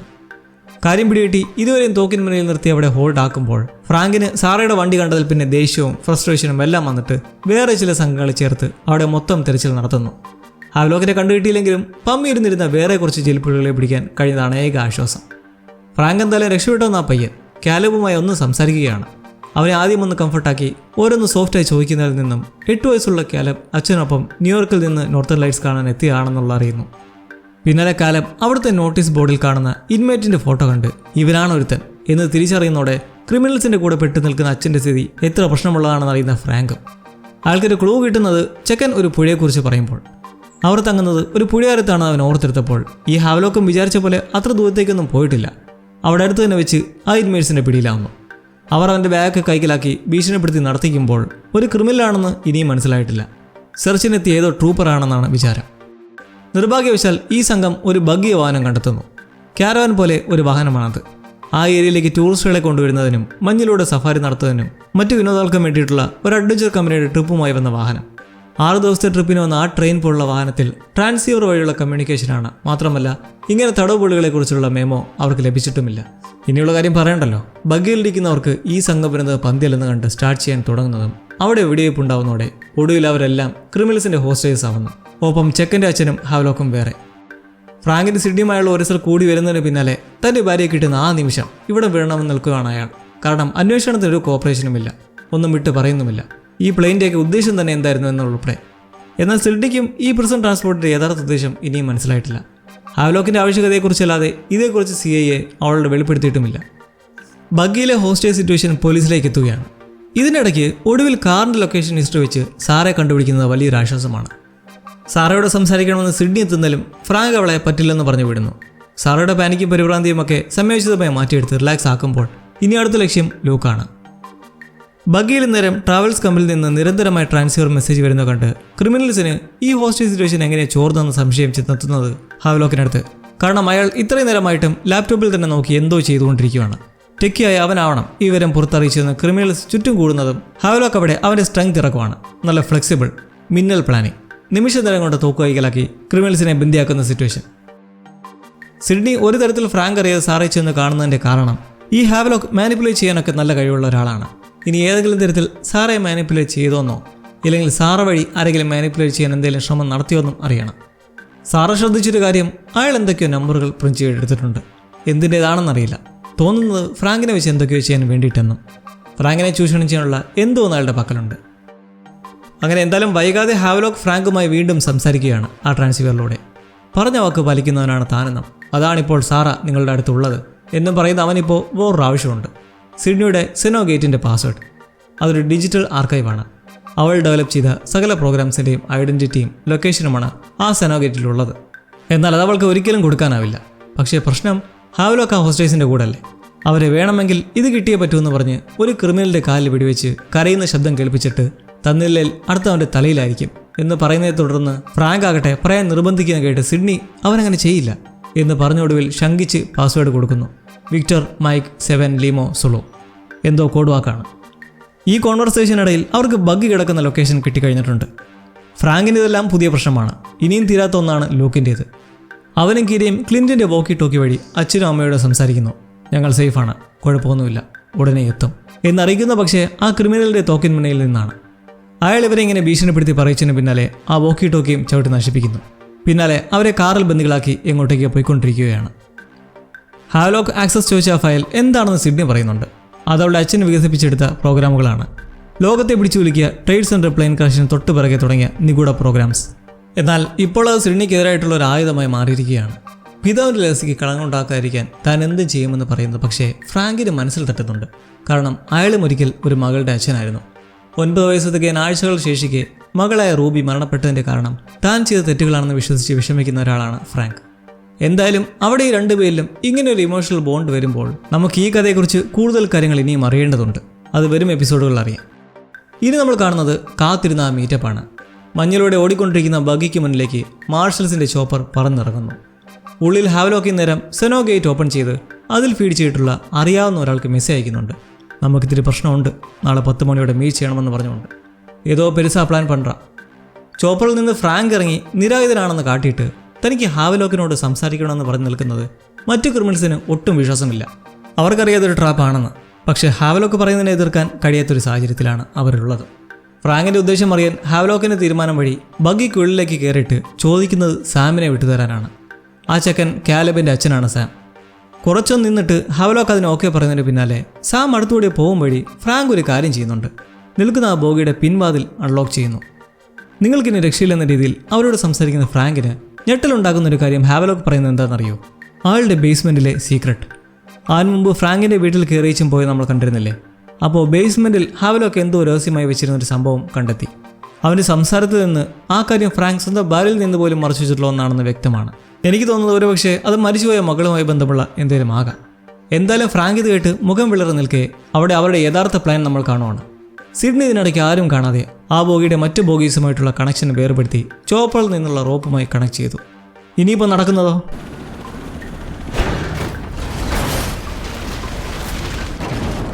അത് കൊള്ളാം, വെറുതെ കണ്ടിട്ടില്ലാത്തൊരു പരിപാടിയാണ്. ചോപ്പർ പാഞ്ഞ് പറക്കുന്നതോടെ ഹോസ്റ്റേഴ്സിൻ്റെ ബഗ്ഗി താഴെ തന്നെ കിടക്കുവാണ്. അവർക്ക് രക്ഷപ്പെടാനുള്ള അവസരം. ഫ്രാങ്ക് ഡോർ തുറന്നൊരു മൂലയ്ക്ക് പിടിച്ചിരിക്കുന്നത് കൊണ്ട് ബാക്കിയുള്ള ക്രിമിനൽസും നിയന്ത്രണം വിട്ട് താഴേക്ക് പതിക്കുന്നതും അവരെ പോലീസുകാർ വണ്ടികളിലായി എത്തി കീഴ്പ്പെടുത്തുന്നു. അങ്ങനെ ഒടുക്കം ഹാവ്ലോക്കും ഫ്രാങ്കും മാത്രം വണ്ടിയിൽ ശേഷിക്കെ ചോപ്പർ വീണ്ടും ലാൻഡ് ചെയ്യുകയാണ്. സറൗണ്ടഡാണെന്ന് അറിഞ്ഞിട്ടും അവൻ ചെയ്യുന്നതോ എന്തും വരട്ടെ എന്ന പോലെ ബഗ്ഗി സ്റ്റാർട്ട് ചെയ്ത് നേരെ പോകുന്നു. എന്നാൽ അറ്റാച്ച്ഡ് ചെയ്തേക്കുന്ന റോപ്പ് തീരുന്നതോടെ ഉടയ്ക്കൊരു ക്ലിഫിലായി വന്ന് തൂങ്ങിക്കിടക്കുകയാണ്. ഒരു ഭീകര സിറ്റുവേഷൻ. പിറകിലായുള്ള ഹാവ്ലോക്ക് ഗ്ലാസ് പൊട്ടിക്കുന്ന കണ്ട് ഫ്രാങ്ക് താക്കീത് നൽകുന്നതിനിടെ സിഡ്നിയും അവിടേക്ക് എത്തിച്ചേരുകയാണ്. ആ സിറ്റുവേഷനിൽ അവൻ രക്ഷപ്പെടാണ്ടിരിക്കാൻ ഷൂട്ട് ചെയ്യാൻ ഫ്രാങ്ക് പറയുന്നതിലും സിഡ്നി ഒന്നും ചെയ്യാതെ പതറി നിൽക്കുന്നത് മൂലം അവൻ ഗ്ലാസ് പൊട്ടിച്ച് ആ കൊക്കയിലേക്ക് വീഴുകയാണ്. ഹാവ്ലോക്ക് ആ താഴ്ച അതിജീവിക്കുമോ? നമുക്ക് കണ്ടറിയാം. സിഡ്നി അവനെ ഷൂട്ട് ചെയ്യാൻ അറച്ചതിൻ്റെ കാര്യം എന്താണ്? കാരണം അവർ തമ്മിലുള്ള ബന്ധം പിന്നീട് എപ്പോഴും ആഴത്തിലായി പോയിരുന്നു. അത് നമുക്ക് ഈ ഫ്ലാഷ് ബാക്കിലൂടെ തന്നെ മനസ്സിലാക്കാം. പതിയെ പതിയെ അവർ ഇരുവരും റൊമാൻറ്റിക്കലി അടുത്തിരുന്നു. അതും ഹാവ്ലോക്കിൻ്റെ ഒരു മാനിപ്പുലേഷൻ ആയിരുന്നു അവന് വേണ്ടത് നേടിയെടുക്കാൻ. ഫ്രാങ്ക് തിരികെ വീട്ടിലെത്തി ബേസ്മെൻറ്റിലെ മച്ചിന്മേലെ കൈവച്ച് പരി നോക്കുന്ന കണ്ടില്ലേ? അപ്പോൾ ഹാവ്ലോക്ക് പറഞ്ഞ ബേസ്മെൻറ്റ് സീക്രട്ടിൽ എന്തോ കാര്യമുണ്ട്. എന്തായാലും കാലബിന് തൻ്റെ അച്ഛനെ തിരികെ കിട്ടുന്നത് അവരിരുവർക്കും വലിയ റിലീഫാണ്. അതിൻ്റെ നന്ദി ഫ്രാങ്കിനെ അറിയിച്ചങ്ങനെ വൈകാതെ അയാൾ സിഡ്നിയുടെ ആ റൊമാൻറ്റിക് ലൈൻ അവളുടെ വായിൽ നിന്ന് തന്നെ അറിഞ്ഞ് എങ്ങനെയും അവനെ കണ്ടുപിടിക്കാൻ സഹായിക്കാൻ പറയുന്നു. കാരണം ഇപ്പോൾ ഫ്രാങ്കിൻ്റെ കയ്യിൽ ഒരു എവിഡൻസ് ഉണ്ട്. ആ നമ്പറുകൾ പ്രിന്റ് ചെയ്ത പ്രിൻ്ററിൻ്റെ സിം കാർഡ് സാറ അവനറിയാതെ കൈക്കലാക്കിയതാണത്. പക്ഷേ സിഡ്നിയുടെ കണ്ണിൽ ഇനി അത് ഏറ്റവും ദുഷ്കരമായത്. ഹാവ്ലോക്കിന് എന്തും ചെയ്യാൻ കഴിയും. തന്നെ ചതിച്ചെന്ന് തോന്നിക്കഴിഞ്ഞാൽ ഫ്രാങ്കിൻ്റെ കുടുംബത്തെ തന്നെ മാനിപ്പുലേറ്റ് ചെയ്ത് വിഷം കുത്തിവയ്ക്കാൻ അവനൊരു പ്രയാസവും ഉണ്ടാവില്ല. അങ്ങനെ ചെയ്യാനൊരു മടിയും ഉണ്ടാവില്ല. ഒടുവിലായി ഈ എപ്പിസോഡിൻ്റെ എൻഡിങ്ങിൽ അവൾ പറയുന്നൊരു കാര്യമുണ്ട്. ഹാവ്ലോക്കിൻ്റെ കാര്യത്തിൽ ഇനി സഹായിക്കാൻ തനിക്കും ബുദ്ധിമുട്ടായേക്കാം. ഒരുപക്ഷെ അവൾക്കതിന് കഴിയുമോ എന്നും ഭയക്കുന്നുണ്ട്. കാരണം ഹാവ്ലോക്ക് അവളുടെ ഭർത്താവാണ്. ഒരൊന്നൊന്നര ട്വിസ്റ്റായി പോയില്ലേ? കഥയുടെ ഗതി ഇൻട്രസ്റ്റിംഗ് ആയി വന്നുകൊണ്ടിരിക്കുകയാണ്. എന്തായാലും സിഡ്നിയും ഹാവ്ലോക്കും തമ്മിലുള്ള ഒരു വലിയ ഹിസ്റ്ററി തന്നെ പിറകിലായി ഉണ്ടെന്നുള്ള ഉറപ്പാണ്. കൂടാതെ ഇപ്പോൾ ഫ്രാങ്കിൻ്റെ സൈഡിലെ നിഗൂഢതകൾക്കും തുടക്കമായിരിക്കുകയാണ് ബേസ്മെൻറ്റ് സീക്രട്ടിലൂടെ. പ്ലെയിൻ അപകടത്തിൽ നിന്ന് രക്ഷപ്പെട്ട കൊടും ക്രിമിനൽസ് ഇനിയും ആ മഞ്ഞിലൂടെ അലഞ്ഞു നടക്കുകയാണ്. അതിലെ 2 പേർ കാതറിൻ, വിവിയൻ. ഇവരിൽ നിന്ന് നമുക്ക് ദ ലാസ്റ്റ് ഫ്രണ്ടിൻ്റെ അടുത്ത എപ്പിസോഡ് ടേക്ക് ഓഫ് ചെയ്യാം. ഇതിലിപ്പോൾ കരടിക്ക് വയ്ക്കുന്ന കെണിയിൽ കാലിൽ ലോക്കായി വേദന കൊണ്ട് പിടയുന്ന കാതറിൻ. അവിടെ ഹിസ്റ്ററി നോക്കിയാൽ പാവമാണ്. ഒരു 4 പേരെ ഭർത്താവാക്കി കൊന്നിട്ട് അവരുടെ പണം മൊത്തം അടിച്ചെടുത്തു. അത്രേ ഉള്ളൂ. അവസാനം ഭർത്താവാക്കിയ ഒരുവൻ എന്തോ ഭാഗ്യത്തിന് രക്ഷപ്പെടുകയും ചെയ്തു. പക്ഷേ ആൾ കിടപ്പിലും. 4.5 മില്യണോളം ഇങ്ങനെ കാതറിൻ്റെ കയ്യിൽ എത്തിയിട്ടുമുണ്ട്. പക്ഷേ പോലീസിന് ഇതുവരെ കണ്ടെത്താൻ കഴിഞ്ഞിട്ടില്ല. വിവിയൻ ഒരു കൊച്ചു പെണ്ണാണേലും ദേഹോദ്രവം നഹീഹെ, ഫ്രോഡ് പരിപാടിയും മോഷണമൊക്കെ നടക്കുന്ന ഒരു സാമർഥ്യശാലി. 1.5 കൊല്ലം ജയിൽ ശിക്ഷ വിധിച്ചെടുത്തു നിന്നാണ് ഇപ്പോൾ രക്ഷപ്പെട്ട് നിൽക്കുന്നത്. ആ ബിയർ ട്രാപ്പ് എങ്ങനെയും അഴിച്ചാലേ രക്ഷയുള്ളൂ. വിവിയൻ അത്ര ശക്തിശാലിയല്ല. അവൾ നടന്ന് കണ്ടെത്തുന്ന ഒരു വീട്ടിൽ കടന്നു കയറി അവിടെ ഇരിപ്പുള്ള തോക്കുമെടുത്ത് കാത്തിരുന്ന് ഒരു സ്ത്രീ എത്തുന്നതും അവരെ ഭീഷണിപ്പെടുത്തി കാതറിൻ്റെ അടുക്കലേക്ക് എത്തിച്ച് ആ കെണി ഊരിയെടുക്കുന്നു. ഈ സ്ത്രീ പക്ഷേ ഒരു പോലീസാണ്. ഒരു തക്കത്തിന് കയ്യിലെ പിസ്റ്റൾ എടുത്ത് ചൂണ്ടുന്നതിലും കല്ല് വെച്ചിട്ട് അവരടിച്ച് വീടുന്നു. പിന്നെ കാണുന്നത് ആ വീട്ടിലേക്ക് പോയി അവർ മുറിവ് വെച്ച് കെട്ടി ഫുഡടിച്ച് ഡ്രസ്സൊക്കെ ചേച്ചിട്ട് ആ പാവം സ്ത്രീയെ ശ്വാസം മുട്ടിച്ച് കൊല്ലുന്നത്. അവരൊരുമിച്ച് ആ നാട് വിടാനുള്ള പ്ലാനാണ്. ഇതേസമയം ഫ്രാങ്കും സിഡ്നിയും തമ്മിൽ മുമ്പുണ്ടായിരുന്ന നീരസങ്ങളൊക്കെ മാറി ഒരുമിച്ച് പ്രവർത്തിക്കുന്ന ഒരു ലൈൻ വരെ എത്തിയിട്ടുണ്ട്. തേടുന്ന കൊടും ക്രിമിനൽ ഹാവ്ലോക്കിൻ്റെ ഭാര്യയായിരുന്നു ഒരിക്കൽ താനെന്നുള്ള ഒരു വലിയ റിവ്യൂൽ നമ്മൾ കഴിഞ്ഞ എപ്പിസോഡിൽ സിഡ്നിയിൽ നിന്നും വന്നത് കണ്ടിരുന്നു. അവളെയും അവൻ ഉപയോഗിച്ചതായിരുന്നു എന്ന് മനസ്സിലാക്കാൻ വൈകി പോവുകയും ചെയ്തു. എന്തായാലും സൈബർ സെൽ നല്ല പണിയെടുക്കുന്നുണ്ട് സിഡ്നിയുടെ സെനോഗേറ്റ് ആക്സസ് ചെയ്ത് നടത്തിയ ഹാവ്ലോക്കിൻ്റെ പ്രവർത്തനങ്ങൾ കണ്ടെത്താനായിട്ട്. ബഗ്ഗി വാഹനത്തിൽ നിന്ന് ചാടിയ ഹാവ്ലോക്കിൻ്റെ ബോഡിക്ക് വേണ്ടി സ്റ്റീവനും സംഘവും പോരാത്തതിന് ആയുധങ്ങളുള്ള നാട്ടുകാരെയും ചേർത്ത് 6 മൈലുകളോളം തിരിച്ചൽ ഇപ്പോൾ തന്നെ നടത്തിയിട്ടുണ്ട്. പക്ഷേ ബോഡി കണ്ടെത്താനായിട്ടില്ല. സിഡ്നിക്കും ഫ്രാങ്കിനും അറിയാം അവർ അന്വേഷിക്കുന്ന ബോഡി അങ്ങനങ്ങ് കിട്ടില്ലെന്നും ഇപ്പോഴും ജീവനോടെ തന്നെ ഉണ്ടാകുമെന്നും. അവരെന്തായാലും പരിക്കുകളുമായി ഇപ്പോഴും ഉയരോടുണ്ട്, അടുത്ത പ്ലാൻ തയ്യാറാക്കിക്കൊണ്ട്. വിവിയനും കാതറിനും ആ നാട്ടിൽ നിന്നും തടിതപ്പാനാണ് പ്ലാൻ. കയ്യിൽ 4.5 ബില്യൺ ഉള്ളത് കൊണ്ട് തന്നെ ഒട്ടും അമാന്തിക്കാതെ അവർ തേടുന്ന ഓപ്ഷൻ ഒരു പൈലറ്റിനെ കണ്ടെത്തുക എന്നത്. കാരണം അലാസ്കയിൽ കൊച്ചു പ്ലെയിനുകളിലായി പറന്ന് എക്സ്പ്ലോർ ചെയ്യുന്ന തരത്തിലുള്ള ടൂറുകൾ സംഘടിപ്പിക്കാറുണ്ട്. അങ്ങനെയുള്ള കുറേ ബുഷ് പൈലറ്റുകളുടെ നമ്പർ തിരക്കി ആദ്യം ചെന്നെത്തുന്നത് സ്ലഡ് എന്നൊരു പൈലറ്റിനടുത്തേക്കാണ്. അയാളെ പിടിച്ചുകെട്ടി ഭീഷണിപ്പെടുത്തി ഒടുവിൽ ജീവൻ ഭയന്ന് നാടുകടത്തി തരാമെന്ന് ഏൽക്കുന്നുണ്ട്. പക്ഷെ അയാളുടെ കയ്യിൽ അത്ര ദൂരം പോകാനുള്ള പെട്രോളും ഫ്യൂലും ഒന്നുമില്ല. മാത്രമല്ല അതിനു വേണ്ടിയിട്ടുള്ള ക്യാഷ് പോലുമില്ല. കാതറിന് എന്തിനു ഭയക്കുന്നു? അവർ സ്വല്പം നിരസത്തോടെ ആണെങ്കിലും തൻ്റെ സീക്രട്ട് അക്കൗണ്ടിൽ നിന്ന് സ്ലഡിൻ്റെ അക്കൗണ്ടിലേക്ക് നല്ലൊരു തുക വൈഡായി ട്രാൻസ്ഫർ ചെയ്യുന്നു. ആ സീക്രട്ട് ബാങ്ക് അക്കൗണ്ടിലേക്കുള്ള ആക്സസ് അവർ ധരിച്ചിരിക്കുന്ന കണ്ണട തന്നെയാണ്. കാരണം അതിലെ ഫ്രെയിമിലാണ് അക്കൗണ്ടിൻ്റെ ആക്സസ് ചിപ്പ് ഒളിപ്പിച്ചിട്ടുള്ളത്. ഇത്രയും പണമൊക്കെ ഉണ്ടെങ്കിലും പക്ഷേ അവരുടെ ആരോഗ്യസ്ഥിതി വളരെ വീക്കാണ്. അടിക്കടി ഗുളിക അഴിച്ചുകൊണ്ടേയിരിക്കുകയാണ്. ഫ്രാങ്ക് സംഘവും ഇതിനോടകം തന്നെ ഇവരെ കണ്ടുപിടിക്കാൻ തിരച്ചിൽ തുടങ്ങുന്നുണ്ട്. അതിൻ്റെ പ്രധാന കാരണം 2 ആണ്. 1, ഒരു പോലീസ് ഉദ്യോഗസ്ഥയെ കൊന്നിട്ടാണ് അവർ കടന്നു കളഞ്ഞിരിക്കുന്നത്. 2, ഹാവ്ലോക്ക് അന്ന് സാറയെ വെച്ചുള്ള വീഡിയോ കോൾ ധരിച്ചിരുന്ന അതേ സ്വെറ്റർ അവരുടെ വീട്ടിൽ നിന്ന് കണ്ടെത്തുകയുണ്ടായി. വിവിയൻ ധരിച്ചിരുന്നതാണത്. അപ്പോൾ ഹാവ്ലോക്കുമായി എന്തോ കണക്ഷൻ ഉണ്ടെന്ന് മനസ്സിലാക്കിയാണ് അവർ ഇവരെ ഫോളോ ചെയ്യാൻ തുടങ്ങുന്നത്. ട്രയൽ ക്യാമ്പ് വഴി ഈ 2 പേരെയും സ്പോട്ട് ചെയ്ത് ചരിത്രം മനസ്സിലാക്കി ഇവർ പൈലറ്റിനെ വിവരം തിരക്കിയ സ്ഥലത്തേക്കെത്തി ഒരു പ്രോഗ്രസ്സിലെത്തുമ്പോൾ ലൂക്കിൻ്റെ കാര്യം അതിൽ വളരെ നിരാശയിലാണ് സാറ. പോരാത്തിന് ഹോസ്പിറ്റൽ അതോറിറ്റിയിൽ നിന്നും കൗൺസിലറെ പോയി കാണാനുള്ള നിർബന്ധവും. കാരണം തട്ടിക്കൊണ്ടുപോകപ്പെട്ട ആളല്ലേ സാറ. ആ മാനസിക സമ്മർദ്ദം അവരിലുണ്ട്. പോരാത്തിന് മകനും ഇപ്പോൾ മിസ്സിംഗ് ആണ്. ഒരു കൗൺസിലിംഗ് റിപ്പോർട്ടില്ലാതെ ഹോസ്പിറ്റലിൽ ഡ്യൂട്ടിക്ക് നിർത്തുന്നതിലും പ്രശ്നമുണ്ട്. അങ്ങനെ ഒട്ടും താല്പര്യമില്ലാതെ കൗൺസിലറായ ടെഡ് ലോഗൻ അടുത്തേക്ക് ഒരു സെഷന് പോയി ഇരുന്ന് പെട്ടെന്ന് സർട്ടിഫിക്കറ്റ് തരാനും തനിക്ക് യാതൊരു കുഴപ്പമില്ലെന്ന് നിൽക്കുന്നതിലും ഉള്ളിൽ ലൂക്കിനെ സംരക്ഷിക്കാൻ കഴിഞ്ഞില്ലല്ലോ എന്ന നിരാശ നല്ലവണ്ണമുണ്ട്. എന്തായാലും ഇനി ലൂക്കിനെ കണ്ടുപിടിച്ചിട്ടേ ഉള്ളൂ എന്നും പറഞ്ഞ് പോവാൻ നിൽക്കുന്ന സാറയെ കണ്ട് അവസ്ഥ മനസ്സിലാക്കി താനും വരാമെന്ന് പറഞ്ഞ് ടോഡ് അയാളുടെ വണ്ടിയിൽ കയറ്റിക്കൊണ്ടു പോകുന്നു. ഈ 2 പേരും തമ്മിൽ മറ്റൊരു കാര്യം, ഇവർ ഹൈസ്കൂൾ ടൈമിലെ കവിതാക്കളായിരുന്നു. ലൂക്കാകട്ടെ ഇന്നേരം സ്വല്പം വട്ടുള്ള ആ ക്രിമിനലിൻ്റെ ഭീഷണിയിൽ വണ്ടി ഓടിച്ചു പോയിക്കൊണ്ടിരിക്കുകയാണ്.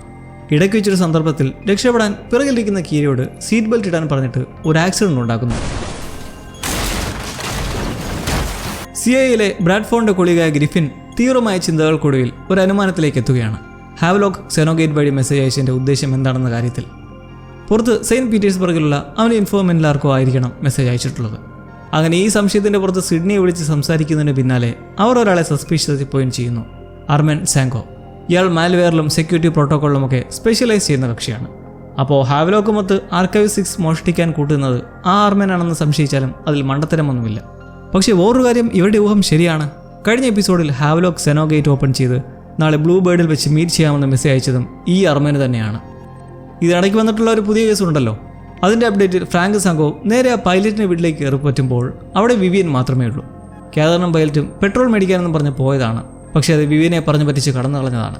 അങ്ങനെ അവളെ അറസ്റ്റ് ചെയ്ത് സ്റ്റേഷനിൽ കൊണ്ടുവന്ന് ആദ്യം തന്നെ ചോദിക്കുന്നത് ഹാവ്ലോക്കിൻ്റെ സെറ്ററിനെ കുറിച്ചാണ്. വിവിയൻ അവനുമായി കക്ഷി ചേർന്ന രീതിയിലാണ് ഫ്രാങ്കും സിഡ്നിയും സംസാരിക്കുന്നതെങ്കിലും അവൾ പറയുന്നതാകട്ടെ ആ സ്വെറ്റർ ഒരു പുഴയോരത്ത് നിന്ന് കിട്ടിയതെന്നു. കാതറിൻ വളരെ അപകടകാരിയാണ്. അവർ പോയത് എങ്ങോട്ടെന്ന് അറിയാനുള്ള ചോദ്യം ചെയ്യൽ സൂത്രശാലിയായ വിവിയൻ വെറുതെ ഇരിക്കുമോ? തൻ്റെ പേരിലുള്ള 1.5 കൊല്ലത്തെ തടവ് റദ്ദ് ചെയ്ത് കുറ്റവിമുക്തിയാക്കി എഴുതി ഒപ്പിട്ട് തന്നാൽ പറയാമെന്ന് അങ്ങനെ ചെയ്ത് അറിയുന്നത് പൈലറ്റിനെയും കൂട്ടി അവർ പോയിരിക്കുന്നത് ഫാർമേഴ്സ് ലോപ്പ് എന്ന ടൗണിൻ്റെ തെക്കേ ഭാഗത്തുള്ള ഒരു മൈതാനിയിലാണ്. അവിടുന്ന് പ്ലെയിൻ വഴി കടക്കാനാണ് പ്ലാൻ. എന്നാൽ പോലീസ് സംഘം അവർ പറന്നുവരും മുന്നേ എത്തുന്നതിലൂടെ കാതറിൻ അവിടെ പെടുന്നു. ഇറങ്ങി ഓടാൻ നോക്കുന്നതിലും എന്തോ മാരകരോഗത്തിന് പിൽസൊക്കെ കഴിക്കുന്ന അവർ ആ കെണിയിൽ കൂടിയും മുറിഞ്ഞതോടുകൂടി ഇൻഫെക്റ്റഡുമാണ്. അതുകൊണ്ട് തന്നെ ആവശ്യമായി അവിടെ വീണ് പോകുന്നതേ ഉള്ളൂ. ഒരു സഹജോലിക്കാരിയെ കൊന്നതല്ലേ, അവരിവിടെ കിടന്ന് ചാകട്ടെ എന്ന് ചില പോലീസുകാർ പറയുന്നതിലും ഫ്രാങ്ക് അവരെ രക്ഷിക്കാമെന്നങ്ങനെ കിടത്തി മെഡിക്കൽസിനെ വിളിക്കെ തനി സ്വരൂപം കാട്ടുന്നു. ഒരു കത്രിക എടുത്ത് കുത്താനായുന്നതും സിഡ്നി വെടിവെച്ചവരെ നിശ്ചലയാക്കുന്നു. കാതറിൻ്റെ കഥ അവിടെ കഴിയുമ്പോൾ സിഡ്നിയോട് ഫ്രാങ്കിനൊരു നന്ദിയും. തുടർന്നുണ്ടാകുന്ന വേളയിൽ സിഡ്നിയെ ഹാവ്ലോക്ക് പ്രപ്പോസ് ചെയ്ത് വിവാഹിതരാക്കി മാറ്റിയ സന്ദർഭത്തെക്കുറിച്ചും ഒരു ആയുധമായി തന്നെ ഉപയോഗിച്ചതെക്കുറിച്ചുമൊക്കെ പങ്കുവച്ചിരിക്കെ ഫ്രാങ്കിന് പെട്ടെന്നൊന്ന് സ്ട്രൈക്ക് ആവുന്നു. ഇതെല്ലാം വിവിയൻ കളിച്ച കളിയാണ്. കണ്ണിങ്ങായി അവൾ സത്യത്തിൽ പോകാതെ അവിടെ തന്നെ നിന്നത് പിടികൊടുക്കാൻ വേണ്ടി തന്നെ ആയിരുന്നു. പോലീസിന് മൊഴി നൽകി സ്വന്തം പേരുള്ള കുറ്റം എഴുതി തെളിഞ്ഞതിൽ നിന്ന് മാത്രമല്ല ആ 4.5 ബില്യൻ്റെ അവകാശവും അവൾ എങ്ങനെയോ നേടിയെടുത്ത് കഴിഞ്ഞിട്ടുണ്ട്. അങ്ങനെ വീണ്ടും തിരികെ ചെന്ന് വിവിയനുമായി പോയി സംസാരിക്കുമ്പോഴാണ് അവളുടെ റൂട്ടും സെയിം തന്നെ ആയിരുന്നു എന്നറിയുന്നത്. കാതറിൻ്റെ ഓരോ ചലനവും നിരീക്ഷിച്ച് ബാങ്ക് ട്രാൻസ്ഫർ ചെയ്യുന്ന വഴിക്ക് അക്കൗണ്ട് ആക്സസിൻ്റെ ചിപ്പും കണ്ടെത്തി ഒരു വേളയിൽ അത് കൈക്കലാക്കുകയും ചെയ്തു. പോലീസിനെ വിളിച്ചു വരുത്തിയതും അവളാണെന്ന കോൾ ലോഗിലൂടെ ഫ്രാങ്ക് മനസ്സിലാക്കി വിവരം പറയുന്നു. അങ്ങനെ ഇപ്പോൾ അവൾ പണക്കാരിയുമായി ഒപ്പം കുറ്റവിമുക്തയും. ഇനിയിപ്പോൾ ഒന്നും ചെയ്യാൻ പറ്റില്ല. അതുകൊണ്ട് ഫ്രീ ആയി സംസാരിക്കാൻ പറയുന്നതിനെ തുടർന്ന് അവളൊരു കാര്യം വെളിപ്പെടുത്തുകയാണ്. ആ സ്വെറ്റർ പുഴയെടുത്ത് നിന്ന് വെറുതെ കിട്ടിയതല്ല, അത് ഹാവ്ലോക്ക് കൊടുത്തതാണ്. മുൻപരിചയമൊന്നുമില്ല, പക്ഷേ തന്നിട്ട് പോയത് എല്ലാ ക്രിമിനൽസും രക്ഷപ്പെടാൻ ഓടുന്നതിൻ്റെ എതിർവശത്തേക്ക്. അതായത് ഫെയർ ബാങ്ക്സിലേക്കാണ് അവൻ്റെ യാത്ര. പഴയ ഒരു സുഹൃത്തുമായി ചില ഇടപാടുകൾ ഇനിയും തീർക്കാനുണ്ടെന്ന് മെൻഷൻ ചെയ്തതെപ്പറ്റി പറയുമ്പോൾ അതാരെന്ന് അവൻ പറഞ്ഞിട്ടില്ല. മാർഷൽസ് കണ്ടെത്തുന്നാകട്ടെ അത് ഹാവ്ലോക്കിന് വേണ്ടിയിട്ട് എത്തിയിരിക്കുന്ന ഒരു സന്ദേശവാഹകനാണ്, വിൻസെന്റ് തിയാഗോ. പ്ലെയിൻ ക്രാഷ് ഉണ്ടാകുന്നതിന് 24 മണിക്കൂർ മുൻപ് അവൻ ഇവിടെ എത്തിക്കഴിഞ്ഞു. പിന്നെ ഇതുവരെ തിരിച്ചു പോയതായി വിവരമില്ല. ആർക്കൈവ് ഫയൽ വെച്ചിട്ട് എന്തോ ചെയ്യാനുള്ള തയ്യാറെടുപ്പിൽ പതിയിരിക്കുകയാണ്. ഹാവ്ലോക്കിനും ഈ വിവരങ്ങളെല്ലാം ലഭിച്ചിട്ടുണ്ട് ഇതിനോടകം തന്നെ. ലൂക്കിനെ തിരക്കി ടോഡുമായി ക്യാബിനിലേക്ക് പോകുന്ന വിവരം സാറ ഫ്രാങ്കിനെ വിളിച്ചറിയിക്കുന്നതിന് പിറകെ ഇങ്ങനെ ഒറ്റയ്ക്ക് ഇറങ്ങി തിരിച്ചിൻ്റെ ആവലാതി പ്രകടിപ്പിച്ച് കുറച്ച് പോലീസുകാരെ അങ്ങോട്ടേക്ക് വിടാമെന്ന് അയാൾ പറയുന്നുണ്ട്. കാറിലിരിക്കെ നമ്മൾ കാണുന്ന ഒരു രഹസ്യം, ഹാവ്ലോക്ക് സാറയ്ക്ക് ഒരു മെമ്മറി കാർഡ് കൊടുത്തിരുന്നു ഫ്രാങ്കിനെ ഏൽപ്പിക്കണമെന്ന് പറഞ്ഞിട്ട്. എന്നാൽ അവർ ഇനിയും കുഴപ്പങ്ങൾ ഉണ്ടാവാതിരിക്കാനായിട്ട് അത് പറയാതെ കയ്യിൽ തന്നെ വെച്ചിരിക്കുകയാണ്. ടോഡ് ആ മെമ്മറി കാർഡ് ഫ്രാങ്കിൻ്റെ കയ്യിൽ ഏൽപ്പിക്കുന്നതാണ് നല്ലതെന്ന് ഉപദേശിച്ച് അങ്ങനെ ക്യാബിനിലെത്തുമ്പോൾ ഞെട്ടുന്നത് മരിച്ചു കിടക്കുന്ന ക്ലിൻറ്റിനെ കാണുമ്പോൾ. ലൂക്കിനെയും കാണാനില്ല. സാറയ്ക്ക് ബി പി കയറുമ്പോൾ അവനൊരു ആക്സിഡൻറ്റ് ഉണ്ടാക്കി നമ്മൾ കണ്ടില്ലേ. എന്തായാലും ആ ആഘാതത്തിൽ അവശനായി കിടക്കുന്ന ക്രിമിനലിൽ നിന്ന് ലൂക്ക് കീറയെ തൊട്ടടുത്ത ഹൈവേയിലേക്ക് കയറാനുള്ള വഴിക്ക് വിട്ടിട്ട് തോക്കെടുത്ത ശേഷം ആ ക്രിമിനലിനെ എതിർ ദിശയിലേക്ക് നടന്ന് തൻ്റെ നേരെ പിന്തുടരാൻ സാഹചര്യം ഉണ്ടാക്കുന്ന സിറ്റുവേഷനിൽ ദ ലാസ്റ്റ് ഫ്രണ്ടിയറിൻ്റെ ഈ എപ്പിസോഡ് അവസാനിക്കുന്നു. ആ കൊടുമഞ്ഞിലൂടെ അലഞ്ഞു നടക്കുന്ന കീരയെ ഒരു പ്രദേശവാസി കണ്ടെത്തുന്ന ആശ്വാസ കാഴ്ചയിലാണ് ദ ലാസ്റ്റ് ഫ്രണ്ടിയറിൻ്റെ 5ാം എപ്പിസോഡ് തുടങ്ങുന്നത്. ഒരു പ്രത്യേക ഗോത്രവർഗ്ഗക്കാർക്കിടയിലെ ആളാണ് പുള്ളി വേട്ടയ്ക്കായി എത്തിയത്. അവിടെ കീരയെ തണുത്തു വിറച്ച് അവശതയിൽ കിടക്കുന്നത് കണ്ട് പിടിച്ച മൃഗത്തിൻ്റെ തോല് പെട്ടെന്ന് മുറിച്ചെടുത്ത് പുതപ്പിച്ച് നേരെ അവരുടെ നേറ്റീവിലേക്ക് എത്തിക്കുന്നു. ഫ്രാങ്കും കൂട്ടരും ഇന്നേരം ആ ദൂതനെ കണ്ടെത്താനുള്ള പ്രയത്നത്തിലാണ്. ഇവരുടെ ഓഫീസിലേക്ക് ഹാവ്ലോക്കിൻ്റെ ഒരു കോൾ വീണ്ടും വരുമ്പോൾ അതൊരു ലോഡ്ജിൽ നിന്നാണ്. ഇവിടേക്ക് ഹാവ്ലോക്ക് എത്തിയതെപ്പറ്റി നോക്കിയാൽ ബഗ്ഗിൽ നിന്ന് സർവൈവ് ചെയ്ത ശേഷം പരിക്കുകളോടെ രക്ഷപ്പെട്ടത് നമ്മൾ കണ്ടു. പിന്നീട് ഈ കക്ഷിയുടെ തന്നെ ഡെഡ് ബോഡി നോക്കി നടന്ന സംഘമില്ലേ, പോലീസിനൊപ്പം നടന്ന സിവിലിയൻസ്, അവർ ചിലർക്ക് മുന്നിൽ മാർഷൽ എന്ന ധാരണയിൽ എത്തിക്കൂടി ഒടുവിലൊരു സാഹചര്യത്തിൽ ആക്രമണമുണ്ടാക്കി തുടർന്ന് എത്തിയിരിക്കുകയാണ് ഇവിടെ. സന്ദേശവാഹകനായ വിൻസെന്റ് തിയാഗോ ഈ റൂമിലായുള്ള മെച്ചിന്മേൽ ഒരു വസ്തു രഹസ്യമായി വെച്ചിട്ട് പോയതിനു ശേഷം ഹാവ്ലോക്ക് ഇതേ റൂം എടുത്തിട്ടുള്ളത് വസ്തു എടുക്കാൻ വേണ്ടിയിട്ടാണ്. സാധനം കൈമാറാനുള്ള ആരും സംശയിക്കാത്ത ഒരു അറ്റംപ്റ്റാണ് ഇങ്ങനെ ലോഡ്ജ് റൂമിൽ മുറിയെടുത്ത് നടത്തുന്ന ഡീലിംഗ്.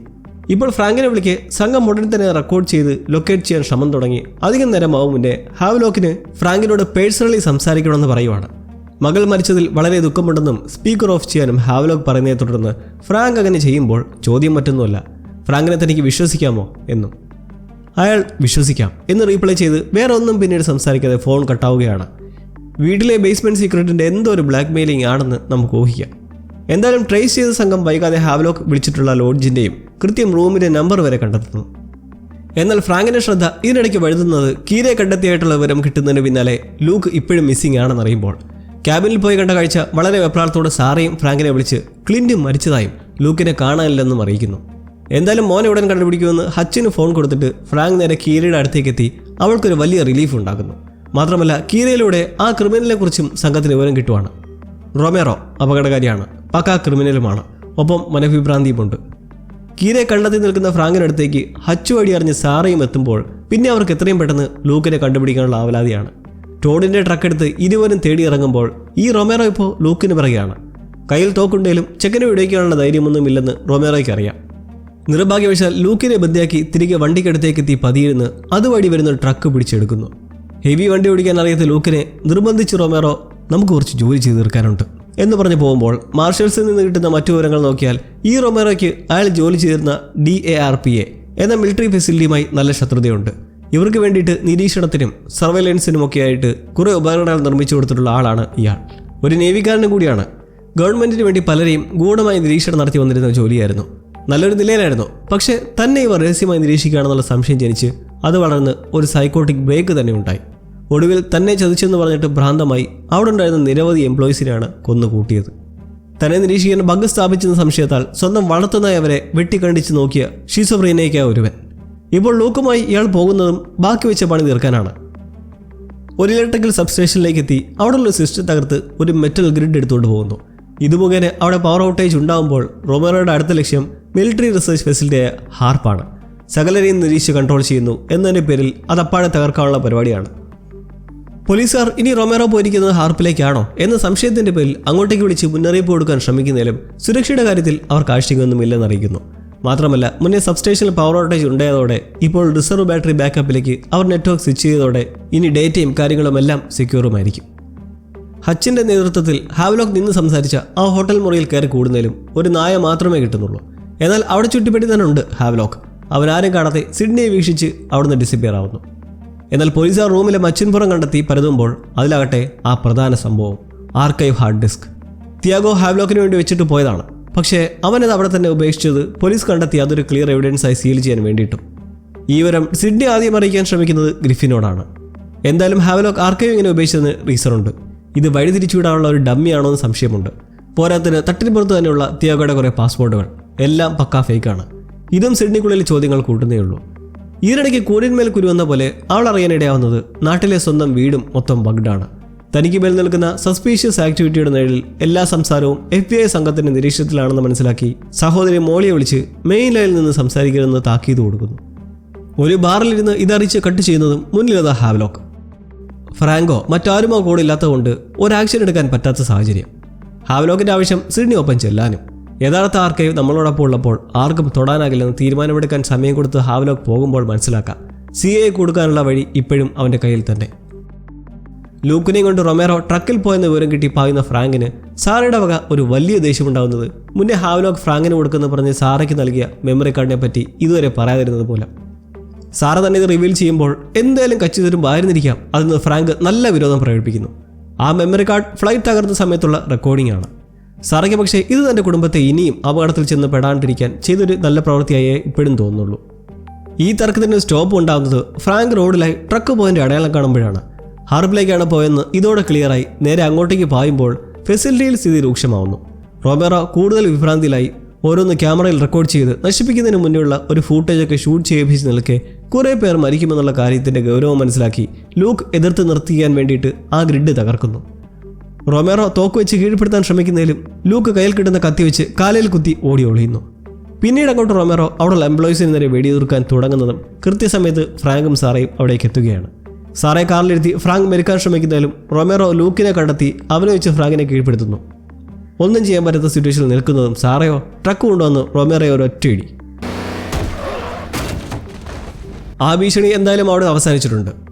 മകനെ തിരിച്ചിട്ടെങ്കിലും നമ്മൾ മുമ്പ് കണ്ട ഹാപ്പി ഫാമിലി അല്ല ഇപ്പോൾ ഇവർ. എല്ലാവരിലും പൊരുത്തക്കേടുകൾ. മാത്രമല്ല അപകടം ഇനിയും തീർന്നിട്ടില്ല. തുടക്കത്തിൽ പ്ലെയിൻ ക്രാഷ് നടന്നിടത്തേക്ക് ഫ്രാങ്ക് സംഘവും പോയ വഴിക്ക് തടവുപള്ളികളുടെ കുത്തേറ്റ് മരിച്ച ഒരു മാർഷലില്ലായിരുന്നു ഡോണി. അയാളുടെ ഓർമ്മകൾ പങ്കുവെക്കുന്ന പോലെ ഒരു പാർട്ടി രാത്രി ഒരു ബാറിലായി നടക്കുന്നുണ്ട്. മാർഷൽസും സിഡ്നിയും സാറയും ഒക്കെയായി മിക്കവരും അതിൽ പങ്കെടുക്കുന്നുണ്ട്. ഫ്രാങ്ക് തൻ്റെ സുഹൃത്തിൻ്റെ നല്ല ഓർമ്മകളെക്കുറിച്ച് ഓർത്തെടുത്തും അയാളുടെ ഭാര്യ മകളെ സംരക്ഷിക്കുമെന്നൊക്കെ സ്പീച്ച് നടത്തി ഡോണിയുടെ നല്ലതിനെ ഓർത്ത് ഒരു എൻജോയ് മൂടാക്കി സെറ്റ് ചെയ്ത് ആഘോഷിക്കുമ്പോഴാണ് സിഡ്നിക്ക് മോളിയുടെ കോൾ വീണ്ടും വരുന്നത്. FBI വീട്ടിലെത്തി എല്ലാ സാധനങ്ങളും എടുത്തുകൊണ്ട് പോവുകയാണെന്ന് പറയുന്നത് കേട്ട് സിഡ്നിക്ക് കാര്യം മനസ്സിലായി. ലാൻഡ് ലൈൻ കട്ട് ചെയ്യാതെ താഴെ വയ്ക്കാൻ പറഞ്ഞിട്ട് മറ്റാരോ ഇടയ്ക്കിരുന്ന് നിരീക്ഷിക്കുന്നതായി മനസ്സിലാക്കി ആരായാലും കുടുംബത്തെ വെറുതെ ഇടാൻ ദേഷിച്ചു പറയുന്നു. ഉള്ളിലേത സമയം ഫ്രാങ്കിൻ്റെ കൺസേൺ ഹാവ്ലോക്കിൻ്റെ ഉദ്ദേശം സത്യത്തിൽ എന്താണെന്നതിനെക്കുറിച്ച് ആലോചിച്ചു. ആ മെമ്മറി കാർഡിലുള്ള റെക്കോർഡിംഗ് ക്രാഷ് സമയത്തുള്ള ഓഡിയോ മാത്രമാണ്. വിഷ്വൽസ് ഒന്നുമില്ല. കൂടാതെ കണ്ടെത്തിയ ആർക്കൈവിലാവട്ടെ പിടിച്ചെടുക്കുന്ന രഹസ്യവിവരങ്ങളൊന്നുമില്ല. Just ഫ്ലൈറ്റിൻ്റെ navigation പ്രോംപ്റ്റുകൾ. ഫ്രാങ്കിന് ഇവിടെ വെച്ച് വരുന്നൊരു സന്ദേഹം ആ ദൂതൻ തിയാഗോ ഹാവ്ലോക്കിന് വേണ്ടിയിട്ട് എത്തിയ ആളായിരിക്കുമെന്നാണ് നമ്മൾ കരുതുന്നതെങ്കിലും അയാൾ ഇനി സത്യത്തിൽ CIക്ക് വേണ്ടി പ്രവർത്തിക്കുന്നതാണെങ്കിലോ. പ്ലെയിൻ ക്രാഷ് ഉണ്ടാകുന്നതിന് ഒരു ദിവസം മുന്നേ ഇയാൾ ഇവിടേക്ക് എത്തിയതാണ്. ആ ഹാർഡ് ഡ്രൈവ് ആർക്കൈവ് 6 എന്നതിലുപരി പ്ലെയിൻ നശിപ്പിക്കാനായിട്ടുള്ള എന്തോ മാൽവെയർ ആയിരുന്നിരിക്കണം. ഹാവ്ലോക്കിനെ കൊല്ലാനായിരുന്നിരിക്കണം CIയുടെ പ്ലാൻ. ഇതിൽ സിഡ്നിയും ഇൻവോൾവ് ആണോ എന്ന് ഇനിയും പിടികിട്ടിയിട്ടില്ല. അതുകൊണ്ട് ഇക്കാര്യം നമ്മൾ രണ്ടുപേരിലും മാത്രം ഇരുന്നാൽ മതി എന്ന് ഫ്രാങ്ക് ഹച്ചുമായി സംസാരിച്ച ശേഷം സാറയുമായി ഒന്ന് കുടുംബകാര്യം സംസാരിക്കാൻ തുടങ്ങുമ്പോഴാണ് കോൾ അർജന്റ് എന്ന് പറഞ്ഞ് ഓടിയെത്തി ഫ്രാങ്കിനെ വിളിച്ചുകൊണ്ട് പോകുന്നത്. സംഭവം ഈ കോൾ റൊമേറോയുടെ വീഡിയോസും ഡീറ്റെയിൽസും പരിശോധിച്ച വഴി പിടികിട്ടിയ കാര്യം അയാളുടെ യഥാർത്ഥ പ്ലാനിനെ കുറിച്ച്.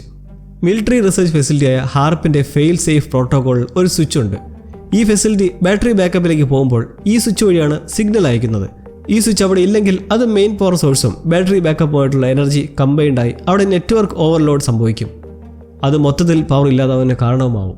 ഇതറിയുന്ന പാടെ ഉടൻ ഇക്കാര്യം ഹാർപ്പിനെ അറിയിക്കാൻ നിർദ്ദേശിച്ച് ഫ്രാങ്ക് തിരികെ സാറയ്ക്കടുത്തേക്ക് നടക്കുന്നതും കോൾ പറഞ്ഞതെന്തോ അത് നടന്നിരിക്കുകയാണ്. നാട് മൊത്തം ഇരുട്ടിലായിരിക്കുന്ന സിറ്റുവേഷൻ. ഇനി എന്താകും? ഒറ്റ രാത്രി കൊണ്ട് അന്ധകാരത്തിലായ നാട്. ഫെയർബാങ്ക്സ് മൊത്തത്തിൽ പവർ ഔട്ടേജ് ഉണ്ടായി ജനങ്ങൾ കുഴപ്പത്തിലാവുമ്പോൾ പുതിയ ഒളിത്താവളത്തിലുള്ള ഹാവ്ലോക്കിനും ഇതൊരു അപ്രതീക്ഷിത സംഭവമാണ്. പക്ഷേ അയാളുടെ ബുദ്ധി വെച്ച് ഒരു ബാക്കപ്പ് ഉണ്ടാക്കി സ്ട്രോങ് ആണ്. എന്നാൽ ആ രാത്രി അവിടെ മറ്റൊരു സംഭവം കൂടി നടക്കുകയാണ്. ഒരു പാരാമെഡിക് സംഘം വരുന്ന ആംബുലൻസിന് മുന്നിൽ തണുത്ത് കുറച്ച് കിടക്കുന്നതായി നടിച്ച് പ്ലെയിനിൽ നിന്ന് രക്ഷപ്പെട്ട ഒരു കൊടും കുറ്റവാളി ഡോക്ടർ വില്യം പീക്ക്. അവൻ അവരെ കുടുക്കി ഇഞ്ചക്ഷൻ നൽകി മയക്കിയ ശേഷം ആംബുലൻസുമായി നേരെ പോകുന്നത് ഉൾക്കാട്ടിൽ തകർന്നു കിടക്കുന്ന മറ്റൊരു വണ്ടിക്കടുത്തേക്കാണ്. അതിലൊരാൾ അവശനായി കിടപ്പുണ്ട്. ഈ വില്യം തടവിലാക്കി വെച്ചിട്ടുള്ളതാണ്. പുള്ളിയുടെ ഡ്രിപ്പിലേക്ക് ഒരു മരുന്ന് ഇഞ്ചക്ട് ചെയ്യുമ്പോൾ അത് 8 മണിക്കൂറത്തേക്ക് ആൾക്ക് ജീവൻ നഷ്ടപ്പെടാതിരിക്കാനുള്ള മരുന്നാണേലും അത് കഴിഞ്ഞ് വീണ്ടും അപ്ലൈ ചെയ്തില്ലെങ്കിൽ മരണപ്പെടും. ഇതിൻ്റെ എല്ലാം ഉദ്ദേശം എന്താണെന്ന് നമ്മൾ വൈകാതെ അറിയും. പക്ഷേ ഈ ഡോക്ടർ വില്യം ഇവൻ വളരെ പൈശാചികതയുള്ള ഒരു സീരിയൽ കില്ലറാണ്. മരണത്തിൻ്റെ മാലാഖി എന്നാണ് ഇയാളെ മെൻഷൻ ചെയ്തിരിക്കുന്നത് പോലും. ഒരു ഡോക്ടറായ സീരിയൽ കില്ലർ. ഇവനുൾപ്പെടെ ഇനി 6 തടവ് പുള്ളികളെയാണ് മാർഷൽ സംഘത്തിന് കണ്ടുപിടിക്കേണ്ടത്. പവർ ഔട്ടേജിൻ്റെ കാര്യം എന്തായാലും മിലിറ്ററിയുടെ കയ്യിലാണ്. അതുകൊണ്ട് എത്രയും പെട്ടെന്ന് ശേഷിക്കുന്ന ക്രിമിനൽസിനെ കൂടി എങ്ങനെയും പിടികൂടാൻ ഫ്രാങ്ക് സംഘത്തെ വിളിച്ചുകൂട്ടി ചർച്ച ചെയ്ത് കൂടുതൽ മാൻ പവർ ഒപ്പിക്കാൻ നിർദ്ദേശമിടുന്നു. സിഡ്നിയുടെ മനസ്സ് ആ ഹാർഡ് ഡ്രൈവിലാണ്. എന്താണ് അതിലെന്നറിയാതെ FBI കസ്റ്റഡിയിലേക്ക് കൈമാറുന്നത് ഒട്ടും സേഫായ കാര്യമല്ല. അതിനു പിന്നിൽ സിഡ്നിയെ ബാധിക്കുന്ന പ്രധാന കാര്യങ്ങൾ പലതുമുണ്ട്. പ്രത്യേകിച്ച് അവൾക്കെതിരെ അന്വേഷണം നടക്കുന്ന സാഹചര്യത്തിൽ. ഇടയിൽ ദൂതനായ വിൻസെന്റ് തിയാഗോ ആരെന്നറിയാൻ ഫ്രാങ്ക് തൻ്റെ ചിക്കാഗോയിലുള്ള ഒരു കുളികായ മൈക്കിനെ വിളിച്ച് വിവരം തപ്പിയെടുക്കാൻ പറയുന്നുണ്ട്. എപ്പിസോഡിൻ്റെ അവസാനം അത് കണ്ടെത്തുന്നതായി നമ്മൾ അറിയുന്നത് ഈ വിൻസെന്റ് ആക്ച്വലി ഒരു ഗോസ്റ്റാണ്, നമ്മുടെ വിക്രമിനെ പോലെ. കാലം ഇത്രയായിട്ടും ഒരു വിവരമോ ഫോട്ടോയോ ഒന്നും എങ്ങും കണ്ടെത്താനായിട്ടില്ല, പണ്ടെങ്ങോ പകർത്തിയ ഒരു ഫോട്ടോ ഒഴിച്ച്. കീരയും ലൂക്കിനെയും അഡ്മിറ്റാക്കി അടുത്ത് സാറയിൽ നിൽക്കുന്ന അവരുടെ ഹോസ്പിറ്റലിലേക്കാണ് ഈ ഡോക്ടർ വിക് ആ സെറിഞ്ച് കുത്തിവെച്ച പാരാമെഡിക് സ്ത്രീയും കൂട്ടി വരുന്നത്. അതും ഒരു മെഡിക്കൽ ടീം എന്ന പോലെ വേഷം മാറിക്കൊണ്ട്. സാറയ്ക്ക് അയാളെ കണ്ട് എന്തോ ഒരു ഡൗട്ട് തോന്നുന്നതിൻ്റെ പ്രധാന കാരണം മുമ്പ് ക്രിമിനൽസിൻ്റെ ലിസ്റ്റിൽ പരിശോധിച്ച വഴിക്ക് ഇങ്ങനെ ഒരാളെ കണ്ട പോലെ ഒരു ഓർമ്മയുണ്ട്. ഒരു ഡോക്ടർ ആയതുകൊണ്ട് മനസ്സിൽ തങ്ങിയതിലും അത്ഭുതപ്പെടാനൊന്നുമില്ല. ഉടൻ ഫ്രാങ്കിനെ വിളിച്ച് ഈ സംശയം പ്രകടിപ്പിക്കുന്നതിന് പിന്നാലെ ഒരു സംഘവുമായി അങ്ങോട്ടേക്ക് അപ്പം തന്നെ തിരിക്കുമ്പോൾ ഈ വിഗിൻ്റെ ഹിസ്റ്ററി കേൾക്കണം. ഒരു ഡോക്ടറെ ഇയാളുടെ പേർക്ക് 36 പേരെ കൊന്നതിൻ്റെ കുറ്റമുണ്ട്. അതുമൂലം വധശിക്ഷയ്ക്ക് വിധിച്ച് അത് നടപ്പാക്കാൻ കൊണ്ടുപോകുന്നതിൻ്റെ വഴിക്കാണ് പ്ലെയിൻ അപകടമുണ്ടായത്. അതുകൊണ്ട് ഇയാൾക്കിനി മേലും കീഴും നോക്കാനില്ല എന്നത് പ്രശ്നത്തെ കൂടുതൽ ഗൗരവമുള്ളതാക്കുന്നു. ഒടുവിൽ പോലീസ് എത്തി അയാളെ വിദഗ്ധമായി പിടികൂടുമ്പോൾ വെളിപ്പെടുത്തുന്ന ഒരു കാര്യം പ്ലെയിൻ ഓടിച്ചിരുന്ന പൈലറ്റിൽ ഒരാൾ ടിമോത്തി അയാൾ ജീവനോടെ ഉണ്ടെന്നും തൻ്റെ കസ്റ്റഡിയിലാണെന്നും. 8 മണിക്കൂറിന് ശേഷം മരണപ്പെടാൻ പോകുന്ന സിറിഞ്ച് കുത്തിവെച്ചതായി കണ്ടത് ഈ ടിമോത്തിയുടെ ട്രിപ്പിലേക്കാണ്. ഈ ഡോക്ടർ വില്യം വിഗിൻ്റെ മെഡിക്കൽ ബാക്ക്ഗ്രൗണ്ട് ചെക്ക് ചെയ്യുമ്പോൾ മെഡിക്കൽ പരമായി ഇയാൾ പറയുന്നതൊന്നും ചുമ്മാതാണെന്ന് ഫ്രാങ്കിനും ടീമിനും തോന്നുന്നുമില്ല. പ്ലെയിൻ ക്രാഷിൽ നിന്നും സർവേ ചെയ്ത ടിമോത്തിയുടെ ഉയർന്ന ഹെഡ് റേറ്റും മന്ദഗതിയും മറ്റ് സിംറ്റവും വെച്ച് ഇത് തലച്ചോറിനുണ്ടായിട്ടുള്ള നീർവീക്കമാണെന്ന് കണ്ടെത്തി. പ്ലെയിനിലുണ്ടായിരുന്ന മെഡിക്സ് വെച്ച് ചികിത്സിച്ച് ഇപ്പോൾ നിലനിർത്തിയിരിക്കുന്നത് വിഗിന് ഒരു കാര്യസാധ്യത്തിനാണ്. സിയാറ്റിലുള്ള ഫെഡറൽ ബാങ്കിൽ വിഗിനൊരു സേഫ് ഡെപ്പോസിറ്റ് ബോക്സ് ഉണ്ട്. ബാങ്കിൻ്റെ പ്രസിഡന്റ് അത് വെളുപ്പിന് 6 മണിക്ക് മുന്നേ തന്നെ മുന്നിലേക്ക് എത്തിച്ചാൽ ടിമോത്തി ജീവിക്കും, ഇല്ലേൽ തലച്ചോറ് പൊട്ടിച്ചേറി മരിക്കും. പറഞ്ഞില്ലേ, വിഗിൻ്റെ കാര്യത്തിൽ മേലും കീഴും നോക്കാനില്ല, കാരണം വധശിക്ഷയ്ക്ക് വിധിച്ചിട്ടുള്ള ആളല്ലേ. ഫ്രാങ്കിനും സിഡ്നിക്കും ഹച്ചിനും ഇത് രാശിക്കുഴപ്പമാണ്. പൈലറ്റ് ഇയാളുടെ പക്കലുണ്ടെന്നത് സത്യമാണെങ്കിൽ ഉറപ്പായും അയാളെ സുരക്ഷിതമായി തിരിച്ചെത്തിക്കേണ്ട ചുമതല നമുക്കുണ്ട്. പക്ഷേ എത്തിച്ചു കൊടുക്കാൻ പറഞ്ഞ ഡെപ്പോസിറ്റ് ബോക്സിൽ എന്തായിരിക്കുമെന്ന് പ്രതീക്ഷിക്കാൻ പറ്റില്ല. ചിലപ്പോൾ അതിൽ വല്ല ബോംബോ മറ്റോ ആണെങ്കിലോ എന്ന് ഉൾക്കണ്ട ഹച്ചിന്. സിഡ്നിയുടെ ചിന്തയിൽ ഈ സെക്കൻഡ് ചാൻസ് ഇപ്പോൾ എടുക്കുന്നത് ശരിയായ നടപടിയല്ല. പൈലറ്റിന് ഒരു കുടുംബവും മക്കളൊക്കെ ഉള്ളതാണ്. നാളെ ഇനി അയാളുടെ ജീവിതം വെച്ച് ചൂതാട്ടം നടത്തിയെന്ന് കുട്ടികളോട് പറയേണ്ട ഗതി വരുത്തരുത്. ടിമോത്തി ജീവനോടെ ഉണ്ടെങ്കിൽ ഒരു ഗുണമുള്ളത് പൈലറ്റ് റൂമായ കോക്പിറ്റിൽ ക്രാഷ് സമയത്തുണ്ടായിട്ടുള്ള സംഭവങ്ങളെക്കുറിച്ച് അറിയാനും സാധിക്കും. ഫ്രാങ്ക് ഇത് ഹച്ചിനോട് പറഞ്ഞ് ഡെപ്പോസിറ്റ് ബോക്സ് എത്തിക്കാനുള്ള മാർഗം നോക്കാൻ പറഞ്ഞു പോകുമ്പോൾ സിഡ്നിക്ക് ഡൗട്ട് അടിക്കുന്നുണ്ട് കോക്പിറ്റിൽ നടന്നതിൻ്റെ കാര്യം അറിയുന്നതിൻ്റെ കാര്യത്തെക്കുറിച്ച്. അതിൻ്റെ പിന്നിലെ റീസൺ എന്താണെന്നത്. പക്ഷേ ഇരുവരും അതേപ്പറ്റി ഒന്നും അവളോട് പറയാതെ വിട്ടു പോകുമ്പോൾ മറ്റൊരു കാര്യം, മാർഷൽ സംഘം തീർച്ചയായും ഒരു സംഘത്തെ ആ പ്രദേശത്തായി തിരിച്ചിൽ വിട്ടിട്ടുണ്ട്. അവരുടേതായ വഴിക്ക് ടിമോത്തിയെ കസ്റ്റഡിയിലാക്കി വെച്ചിട്ടുള്ള സ്ഥലം കണ്ടെത്താൻ. ഒരു ബെസ്റ്റ് പൈലറ്റിനെ സംഘടിപ്പിച്ച് എത്രയും വേഗം സിയറ്റിൽ നിന്ന് ഡെപ്പോസിറ്റ് ബോക്സ് ഫെയർബാങ്ക്സിലേക്ക് എത്തിക്കാനുള്ള സജ്ജീകരണങ്ങൾ നടത്തി കാട്ടിലായി തെരച്ചിൽ നടത്തുന്ന വഴി സംഘം ആംബുലൻസ് കണ്ടെത്തുന്നുണ്ട്. പക്ഷേ ടിമോത്തി അതിലില്ല. അപ്പോൾ പിന്നെ ആളെവിടെ പോയി? അത് കണ്ടെത്തുന്നത് ഒരു മാരക ഇൻ്റലിജൻസ് ബുദ്ധി ഉപയോഗിച്ചാണ്. അതിൻ്റെ സ്റ്റാർട്ടിങ് സിഡ്നിയിൽ നിന്ന് തുടങ്ങുന്നത് എങ്ങനെയെന്നാൽ അവൾക്ക് മനസ്സിലായി താൻ അറിയാതെ ഹച്ചും ഫ്രാങ്കും എന്താണ് മറയ്ക്കുന്നതെന്നതിനെ പറ്റി. ഒടുവിൽ അവൾ തന്നെ ചിന്തിച്ച കാര്യം പറയുവാണ്. ആ പ്ലെയിൻ ക്രാഷ് ഒരു അപകടം എന്നതിലുപരി CIA പ്ലാൻ ചെയ്തു തന്നെയാണെന്ന് അവൾക്ക് ഉറപ്പാണ്, ഹാവ്ലോക്കിനെ നശിപ്പിക്കാൻ വേണ്ടിയിട്ട്. സിഡ്നിക്ക് കാര്യം അറിയാം. എങ്ങനെയെന്നാൽ 2 കൊല്ലം മുമ്പ് ഹൈ പ്രൊഫൈലുള്ള ഒരു ചൈനീസ് ഡിപ്ലോമാറ്റിനെ വധിക്കാൻ ഇവർ ടാർഗറ്റ് ചെയ്തിരുന്നു. അന്ന് കണ്ടെത്തിയ ഒരു വഴി ഇതുപോലെ അപകടം സൃഷ്ടിക്കുക എന്നതും. ട്രെയിനിലോ പ്ലെയിനിലോ ഒരു മാൽവെയർ സ്ഥാപിച്ച് ക്രാഷ് ഉണ്ടാക്കി ടാർഗറ്റിനെ നശിപ്പിക്കുന്ന വിദ്യ അന്ന് സിഡ്നിയും ഹാവ്ലോക്കും ചേർത്ത് കണ്ടുപിടിച്ച് CIAക്ക് മുന്നിൽ കൊണ്ടുവന്നെങ്കിലും അതിൻ്റെ പിന്നിലുള്ള വൻ റിസ്കുകളുടെ പശ്ചാത്തലത്തിൽ അത് ഉപേക്ഷിക്കുകയായിരുന്നു. പറഞ്ഞു വരുന്നത് ആ റിസ്ക് അവർ ഇപ്പോൾ ഹാവ്ലോക്കിൻ്റെ കാര്യത്തിൽ നോക്കാനുള്ള സാവകാശം ഉണ്ടായിട്ടില്ലെന്നും. ഒരിക്കൽ തങ്ങൾ കണ്ടെത്തിയ പ്ലാനാണ് തന്നെ കൊല്ലാൻ ഉപയോഗിച്ചെന്ന് ഹാവ്ലോക്കിന് മനസ്സിലായി. ഇതിൻ്റെ പഴി സിഡ്നിക്കും. കാരണം അത് തൻ്റെ ബുദ്ധിയിൽ പിറന്ന ഒന്നല്ലേ. ഓൾറെഡി അന്വേഷണം നേരിട്ടുകൊണ്ടിരിക്കുന്ന അവൾ ഇതൊക്കെ കൊണ്ടാണ് ഫ്രാങ്കിനോട് ആ കിട്ടിയ ഹാർഡ് ഡ്രൈവ് FBI കയ്യിലെത്താതെ തൽക്കാലം മാർഷൽസിൻ്റെ കയ്യിൽ തന്നെ നിലനിർത്താൻ അഭ്യർത്ഥിച്ചുകൊണ്ടിരിക്കുന്നത്. ആ ഹാർഡ് ഡ്രൈവ് ആർക്കൈവ് 6 അല്ലെന്നത് നേരത്തെ തന്നെ ഹാവ്ലോക്കുമായിട്ടുള്ള ബാർ കോൺവെർസേഷൻ വഴി സിഡ്നി മനസ്സിലാക്കിയതാണ്. ഹാവ്ലോക്ക് ഇപ്പോൾ നടത്തുന്നത് ഈ സത്യാവസ്ഥയെ ഫ്രാങ്കിന് അറിയിച്ചു കൊടുക്കാനാണ്, അതായത് CIAയുടെ ഇതിന് പിന്നിലെ ഗൂഢാലോചനയെക്കുറിച്ച്.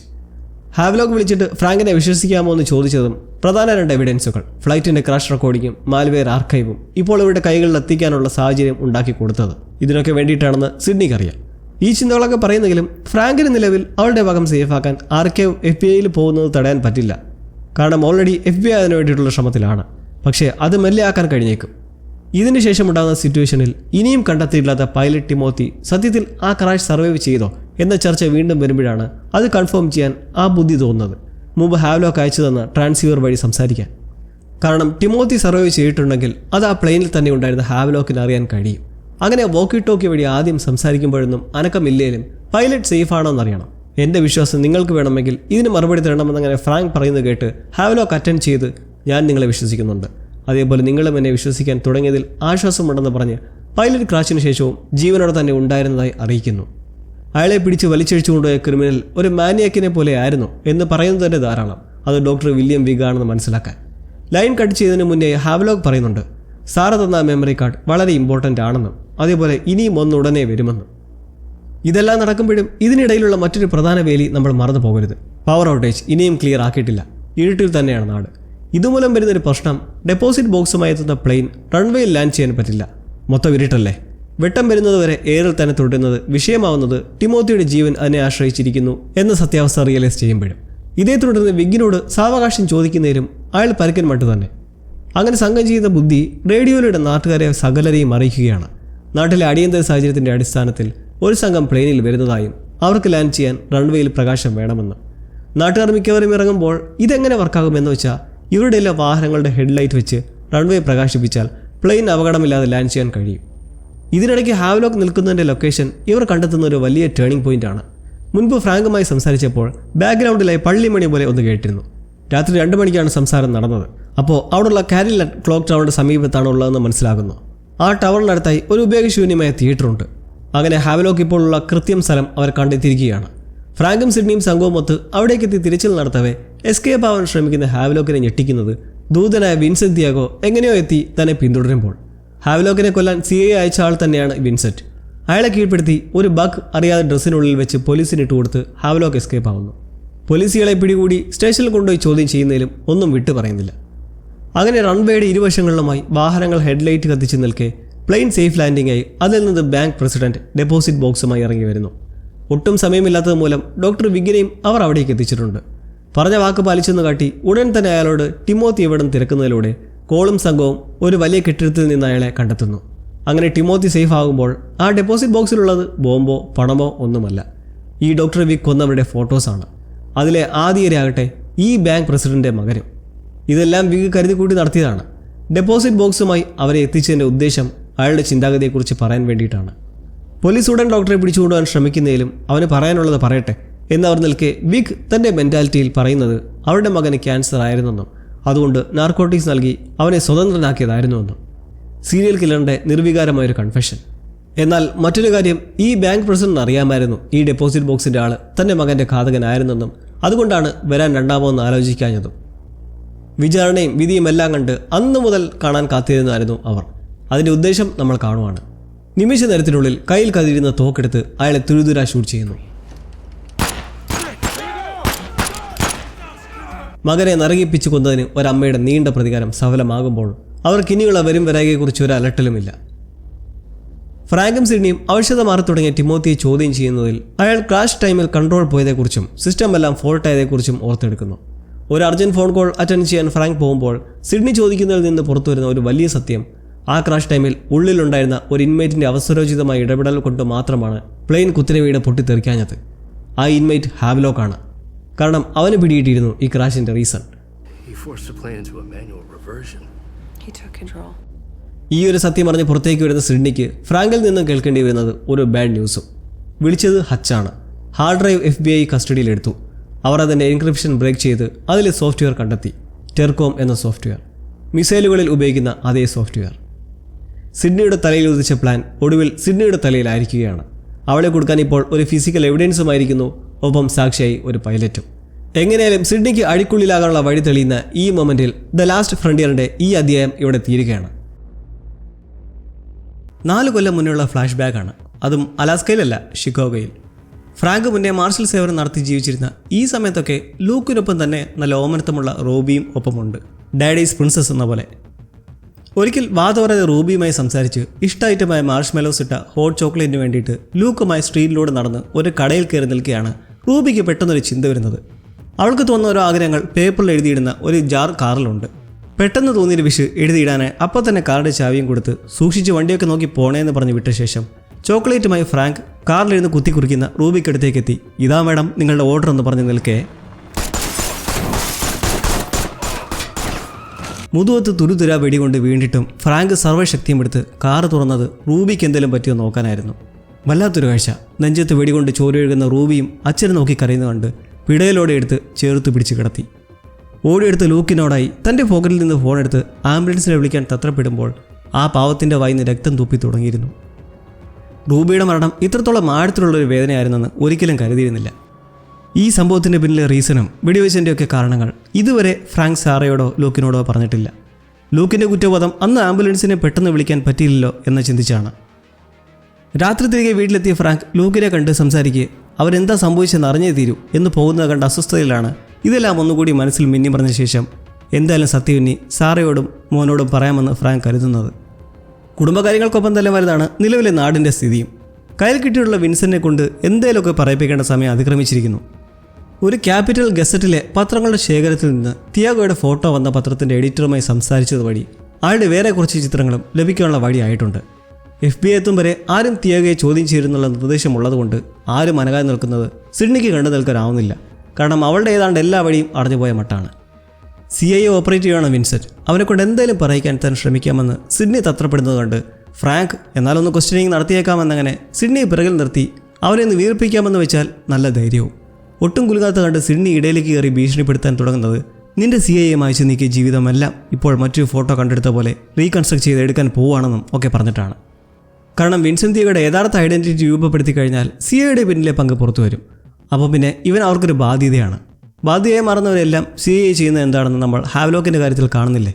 അതേപോലെ വിൻസെന്റ് വിശ്വസിക്കുന്ന ഏജൻസിയുടെ തനി രീതി അവൻ തന്നെ സ്വയം അറിയുമെന്നൊക്കെ സിഡ്നി റൈസാവുന്നതിൽ ഒന്നും വിൻസെന്റിന് ഒരു കുലക്കവുമില്ല. ഈ മിഷന് വേണ്ടിയിട്ട് എല്ലാം നഷ്ടപ്പെടാൻ തയ്യാറാണ്. ഭീഷണിയെല്ലാം തള്ളിക്കളഞ്ഞങ്ങനെ ഇരിക്കുന്നത് ഒരു സുഖമില്ലാത്ത കാഴ്ച തന്നെയാണ്. തിയാഗോയുടെ കോളറിനുള്ളിലായി സ്ഥാപിച്ച ബഗിലൂടെ ഇതെല്ലാം കേട്ടുകൊണ്ടിരിക്കുന്ന ബിരുദനായ ഹാവ്ലോക്കും. മറ്റൊരു കാര്യം, വിൻസെന്റിനെ സ്പോട്ട് ചെയ്ത പുതിയ ഫോട്ടോ കൊല്ലങ്ങൾക്ക് മുന്നേ ഉള്ളതുകൊണ്ട് തന്നെ അയാളുടെ ഐഡൻറ്റിറ്റി കണ്ടുപിടിക്കാൻ കൂടെ നിൽക്കുന്നവരെ കണ്ടെത്തുക എന്നത് ദുഷ്കരമാണ്. കാരണം സിഡ്നി പറയുന്നത് അതിലെ കുട്ടികൾക്ക് വരെ ഇപ്പോൾ തൻ്റെ പ്രായമായി കാണും. എന്തോ റാലിയോ പ്രതിഷേധമോ മറ്റോ നടക്കുന്ന സന്ദർഭമാണെന്ന് ഒരു സൂചനയുണ്ട്. പ്ലെയിൻ ക്രാഷിലൂടെ പുറത്തുചാടിയ ക്രിമിനൽസിലെ മറ്റൊരുവൻ ഹെൻറി പാറ്റൺ സംശയാസ്പദമായ സാഹചര്യത്തിൽ ഒരു ലോഡ്ജ് മുറിയിൽ കുളിക്കാൻ നിന്നപ്പോൾ പിടിച്ചുകൊണ്ട് വന്നിരിക്കുകയാണ്. ഒരു അണ്ടർ കവർ പോലീസുകാരനെ കൊന്നതിൻ്റെ പേരിൽ ജയിലിലായ ഒരുവൻ. ഫ്രാങ്ക് ചെല്ലുന്നതും ഇവനവിടെ മുട്ടൻ പ്രശ്നമാണ്.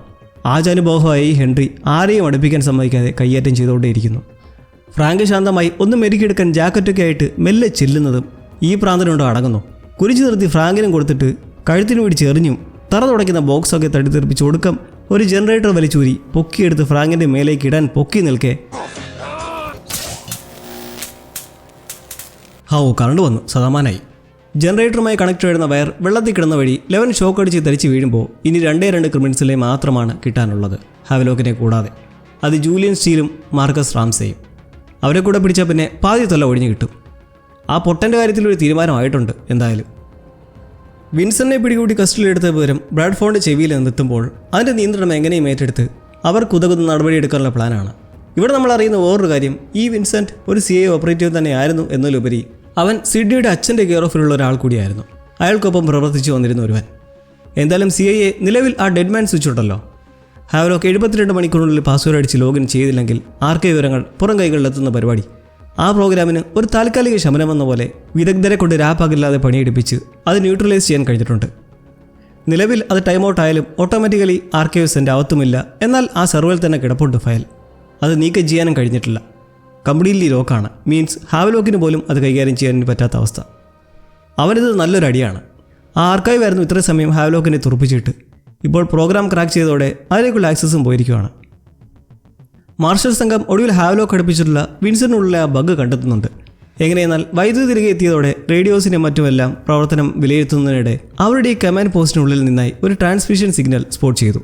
ഒരു ഉദ്യോഗസ്ഥ ഫ്രാങ്കിനോട് ഇതെന്ന് പറയുന്നതും കേൾക്കുന്നത് സിഡ്നിക്ക് മനസ്സിലായി അത് വിൻസറിൽ നിന്ന് തന്നെയാണെന്ന്. പിന്നെ മേലും കീഴും നോക്കാതെ വിൻസറിനെ കടന്നു ചെന്ന് ചെക്ക് ചെയ്യുന്നതും ആ ബഗ് കണ്ടെത്തി ഫ്രാങ്കിന് കൊടുക്കുമ്പോൾ അവളുടെ വിചാരം ഇത് സിഐയുടെ പണിയാണെന്നാണ്. വിൻസറിന് സിഐയെ നേതൃത്വം കൊടുക്കുന്നത് ആ ബഗ് വഴി വിവരങ്ങൾ മനസ്സിലാക്കിക്കൊണ്ടാണെന്നും അതവർ നല്ലവണ്ണം അറിഞ്ഞിട്ടും അനങ്ങാതെ ഇരിക്കുന്നതാണെന്നും ഒക്കെ പറയുന്നതിലും വൈകാതെ ട്രാൻസ്മിഷൻ വഴി ഒരു സിഗ്നൽ തിരിച്ചയച്ച് നോക്കുന്നതിലൂടെ ഇത് ഹാവ്ലോക്കിൻ്റെ പരിപാടിയാണെന്ന് മനസ്സിലാക്കുന്നു. കാരണം ഇത് ഫെയർബാങ്ക്സിനുള്ളിൽ നിന്ന് തന്നെയാണ്. മാത്രമല്ല ഹാവ്ലോക്കുമായി തിയാഗോയുടെ നേരിടൽ തിയേറ്ററിൽ വെച്ചുണ്ടായതും കണ്ടതാണ്. ഫ്രാങ്കിനെ വീട്ടിൽ നിന്ന് എമർജൻസിയെ വെളിവന്ന് പോകേണ്ടി വരുമ്പോൾ സാറയും ലുക്കും അവിടെ തന്നെ ഉണ്ട്. അന്ന് റൂബിയുടെ മരണത്തിന് ശേഷം ഫ്രാങ്ക് ഒരു തോക്ക് ബുക്ക് പോലെ തോന്നിക്കുന്നൊരു ബോക്സിലായി ഒളിപ്പിച്ചു വെച്ചിട്ടുണ്ടായിരുന്നു. അതാണ് ഹാവ്ലോക്ക് പറഞ്ഞ ആ രഹസ്യം. മകളുടെ മരണവുമായിട്ട് ആ തോക്കിന് ബന്ധമുണ്ട്, പക്ഷേ ഇതുവരെ അത് ആരോടും ഫ്രാങ്ക് പറഞ്ഞിട്ടുമില്ല. തലേ രാത്രി ലൂക്ക് തർക്കിച്ചതും ഈ ബുക്കിനുള്ളിലെ തോക്ക് കണ്ടെത്തിയത് വെച്ചിട്ടാണ്. അത് സാറയോടും ചിക്കൻ പറഞ്ഞപ്പോൾ ഫ്രാങ്ക് ആ രഹസ്യം വെളിപ്പെടുത്തുന്നത് നിരവധി പോക്കൃത്തരം കാട്ടിയ ഒരു ക്രിമിനലിൻ്റെതാണ് ആ തോക്ക്. പേഡി കൂഗൻ എന്ന ആ ക്രിമിനലിനെ ഒടുക്കം പൂട്ടാനൊരു അവസരം കിട്ടി ഒരു വെടിവയ്പ്പുമായി ബന്ധപ്പെട്ട്. പക്ഷേ ഒരു ഐറണി എന്തെന്നാൽ നിരവധി തെളിവില്ലാത്ത കുറ്റം ചെയ്ത് രക്ഷപ്പെട്ടു പോരുന്ന അവൻ ചെയ്യാത്ത ഒരു നിരപരാധിയ ക്രൈമിൻ്റെ പേരിലായിരുന്നു പിടികൂടിയത്.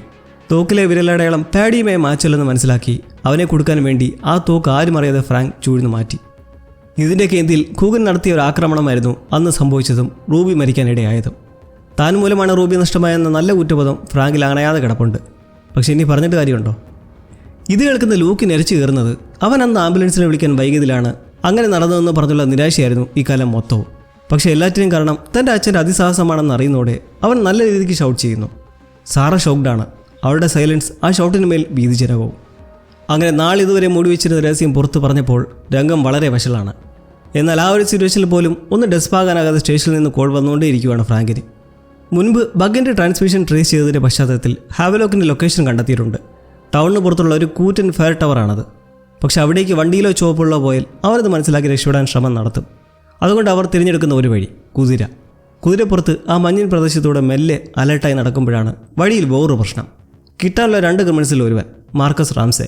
അവനവിടെ ഒരു ഭീകരാന്തരീക്ഷം സൃഷ്ടിച്ച് തോക്കെടുത്ത് വെടിപൊട്ടിക്കുന്നതിലും ഫ്രാങ്ക് സംഘവും സാഹസികമായി അവനെ പിടികൂടി അറസ്റ്റ് ചെയ്യുന്നു. എന്തായാലും ടവറിലെത്തുമ്പോൾ ഹാവ്ലോക്കില്ല. അവനവിടുന്ന് സ്ഥലം വിട്ടിട്ടുണ്ട്. പക്ഷേ സിഡ്നി ആ സാഹചര്യം കണ്ട് ഗണിക്കുന്ന ഒന്ന് ഇത് ഹാവ്ലോക്കിന് പതിവില്ലാത്തതാണ്. അവൻ ട്രാൻസ്മിഷൻ ഒന്നും നശിപ്പിച്ചിട്ടില്ല. ഓരോ സ്ഥലം വിട്ടുപോകുമ്പോഴും അവിടെ ഒരു ട്രേസിങ്ങും അവശേഷിപ്പിക്കില്ല. പക്ഷേ ഇവിടുത്തെ സാഹചര്യം നോക്കിയാൽ പുള്ളിക്കെന്തോ വെപ്രാളമോ ഇമോഷണലി ട്രിഗർ ആവുകയോ ഉണ്ടായിട്ട് തത്രപ്പെട്ടു പോയതായാണ് തോന്നുന്നത്. കമ്പ്യൂട്ടറിലെ ഹാർഡ്വെയർ ഡിസ്ക് പോലും നശിപ്പിക്കാതെ പോയത് വഴി അവർ കണ്ടെത്തുകയാണ് അവൻ പോയിരിക്കുന്നത് എയർമാനായ ജമാലിനടുത്തേക്കും. സെക്യൂരിറ്റി ഓപ്പറേറ്റീവ് ആവാനിലൂടെ ഗവൺമെൻറ്റിൻ്റെ സെക്യൂരിറ്റി ഏജൻസിയായ NSAയുടെ ലിസണിംഗ് പോസ്റ്റുണ്ട്. നോട്ടപ്പുള്ളികളായ പലരെയും രഹസ്യമായി നിരീക്ഷിച്ചു വരുന്ന ഒരു ലിസണിംഗ് പോസ്റ്റ്. നേവിയുടെ പ്രവർത്തനങ്ങൾക്കിടയിലൂടെ രഹസ്യമായി നടത്തിയിരുന്നൊരു പരിപാടിയാണ്. അത് നടുക്കടലിലായി.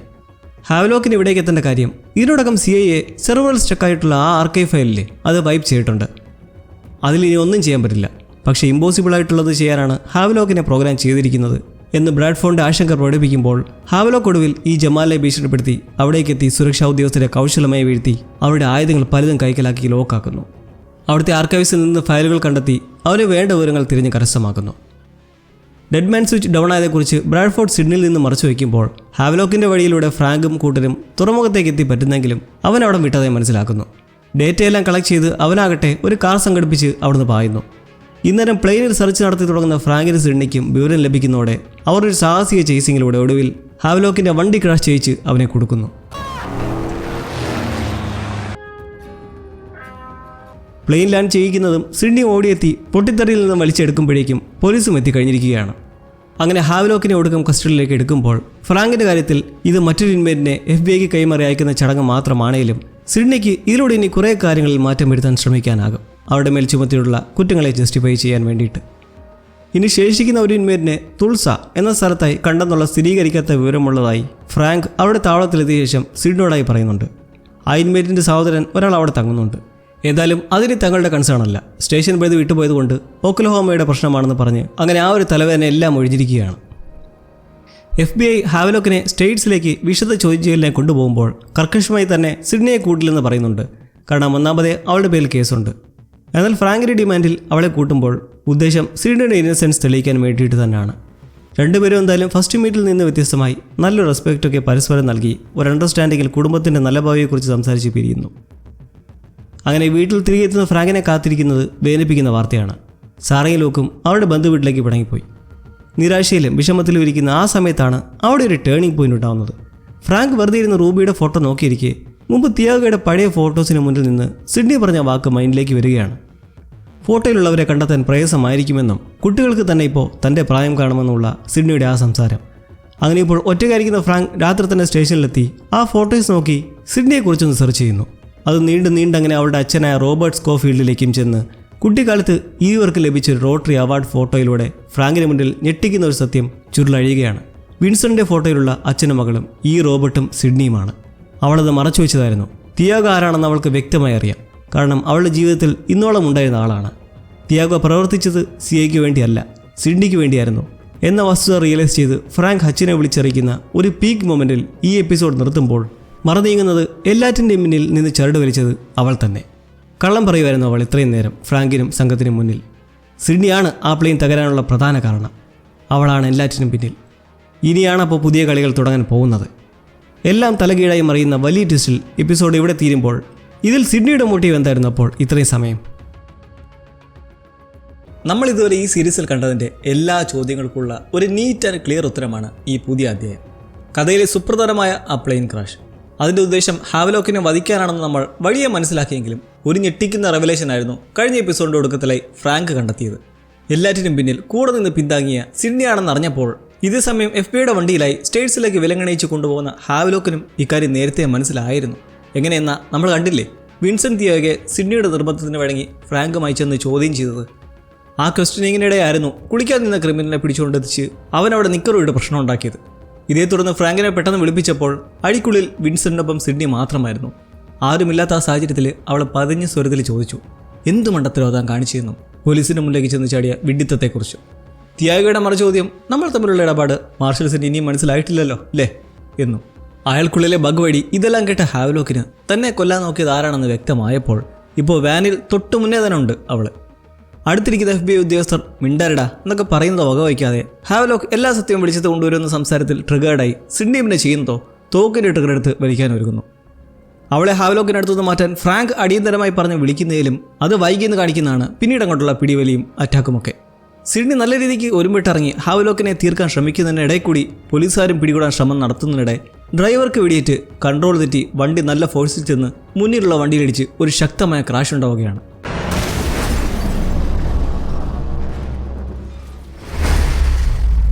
ആ ഒരു ആഘാതത്തിൽ നിന്നും ആദ്യം വെരുപിടിച്ച് എഴുന്നേൽക്കുന്നത് സിഡ്നിയാണ്. ഉടൻ തോക്ക് വരുതി ഹാവലോക്കിനെ പിടിച്ചവൻ്റെ കൊങ്ങയ്ക്കോട്ട് കയറുന്ന സന്ദർഭം. ഈ ഇരുവരും തീവ്ര വൈരികളായി മാറുമ്പോൾ ഒരു കാര്യം ഓർക്കണം, ജസ്റ്റ് ഒരു മാസം മുന്നേ വരെ അടയും ചക്രയുമായി നിന്നവരാണ് ഈ രണ്ടുപേരും.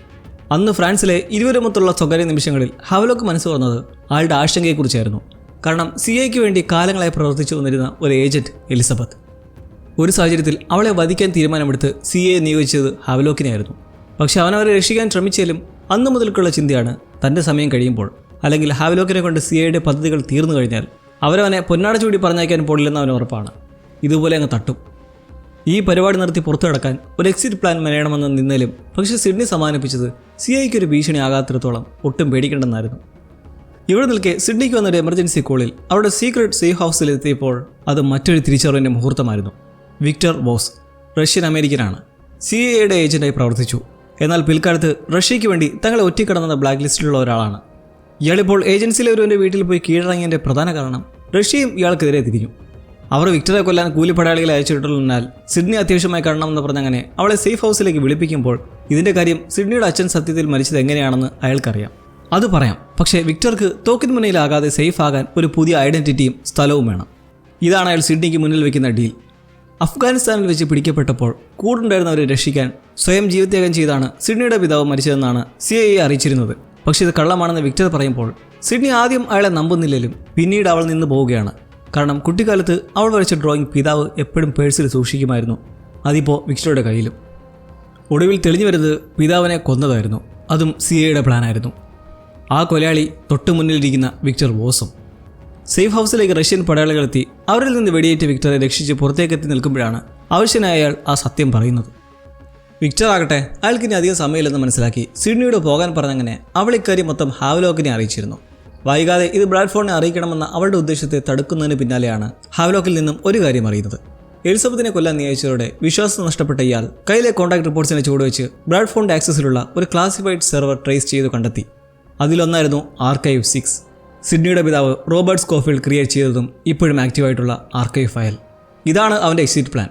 നാളെ ഈ പരിപാടിയെല്ലാം നിർത്തി ഓടിപ്പോയാലും ഫയൽ കയ്യിലുണ്ടെങ്കിൽ അത് പുറം ലോകത്തേക്ക് എക്സ്പോസ് ചെയ്യുമെന്ന് ഭീഷണിപ്പെടുത്താൻ കഴിയും.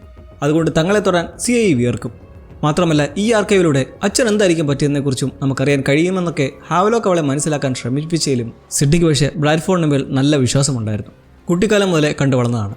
സോ ഈ ഉദ്ദേശം ഇവിടെ വെച്ച് നിർത്തിക്കാൻ താക്കീത് കൊടുത്ത് സിഡ്നി സത്യം അറിയാൻ വേണ്ടിയിട്ട് ഷാരോൺ എന്നൊരു പഴയ ഉദ്യോഗസ്ഥരുടെ വിവരം ശേഖരിക്കുന്നു. ഷാരോൺ ആയിരുന്നു വിക്ടർ വോസിന്റെ മിഷൻസിന് ചുക്കാൻ പിടിച്ചത്. കൂടാതെ വിക്ടറിനെതിരെ ഒടുക്കം സാക്ഷി പറയാൻ കോടതിയിൽ തയ്യാറാവുന്ന ഒരു സാഹചര്യം കൂടിയുണ്ട്. അങ്ങനെ ഇരുവരും ഷാരോണെ തപ്പിപ്പിടിച്ച് പോയി സംസാരിച്ചതിലൂടെ സിഡ്നി റോബർട്ടിന്റെ മരണത്തിന് പിന്നിലെ കൈകളും ഹാവ്ലോക്ക് ആർക്കൈവ് 6നെ കുറിച്ചും കണ്ടെത്തിയെന്നറിഞ്ഞ് ഇരുവർക്കും താക്കീത് നൽകി ഇതിവിടം കൊണ്ട് നിർത്തിയേക്ക് എന്ന് പറഞ്ഞതല്ലാതെ വേറൊരു ഗുണവും ഉണ്ടായില്ല. സിഡ്നിക്ക് ഇതോടെ ഹാവ്ലോക്കിന്റെ പ്ലാനിന് മേൽ ഒരു ഇൻട്രസ്റ്റ് ഉണ്ടാകുന്ന സിറ്റുവേഷൻ ഉണ്ടായപ്പോൾ അവരൊരുമിച്ച് ഒരു ടേംസിലെത്തി. അതായത് ഹാവ്ലോക്ക് എന്തായാലും കുറച്ച് കാര്യങ്ങൾക്കായി മാറി നിൽക്കാൻ പോവാണ്.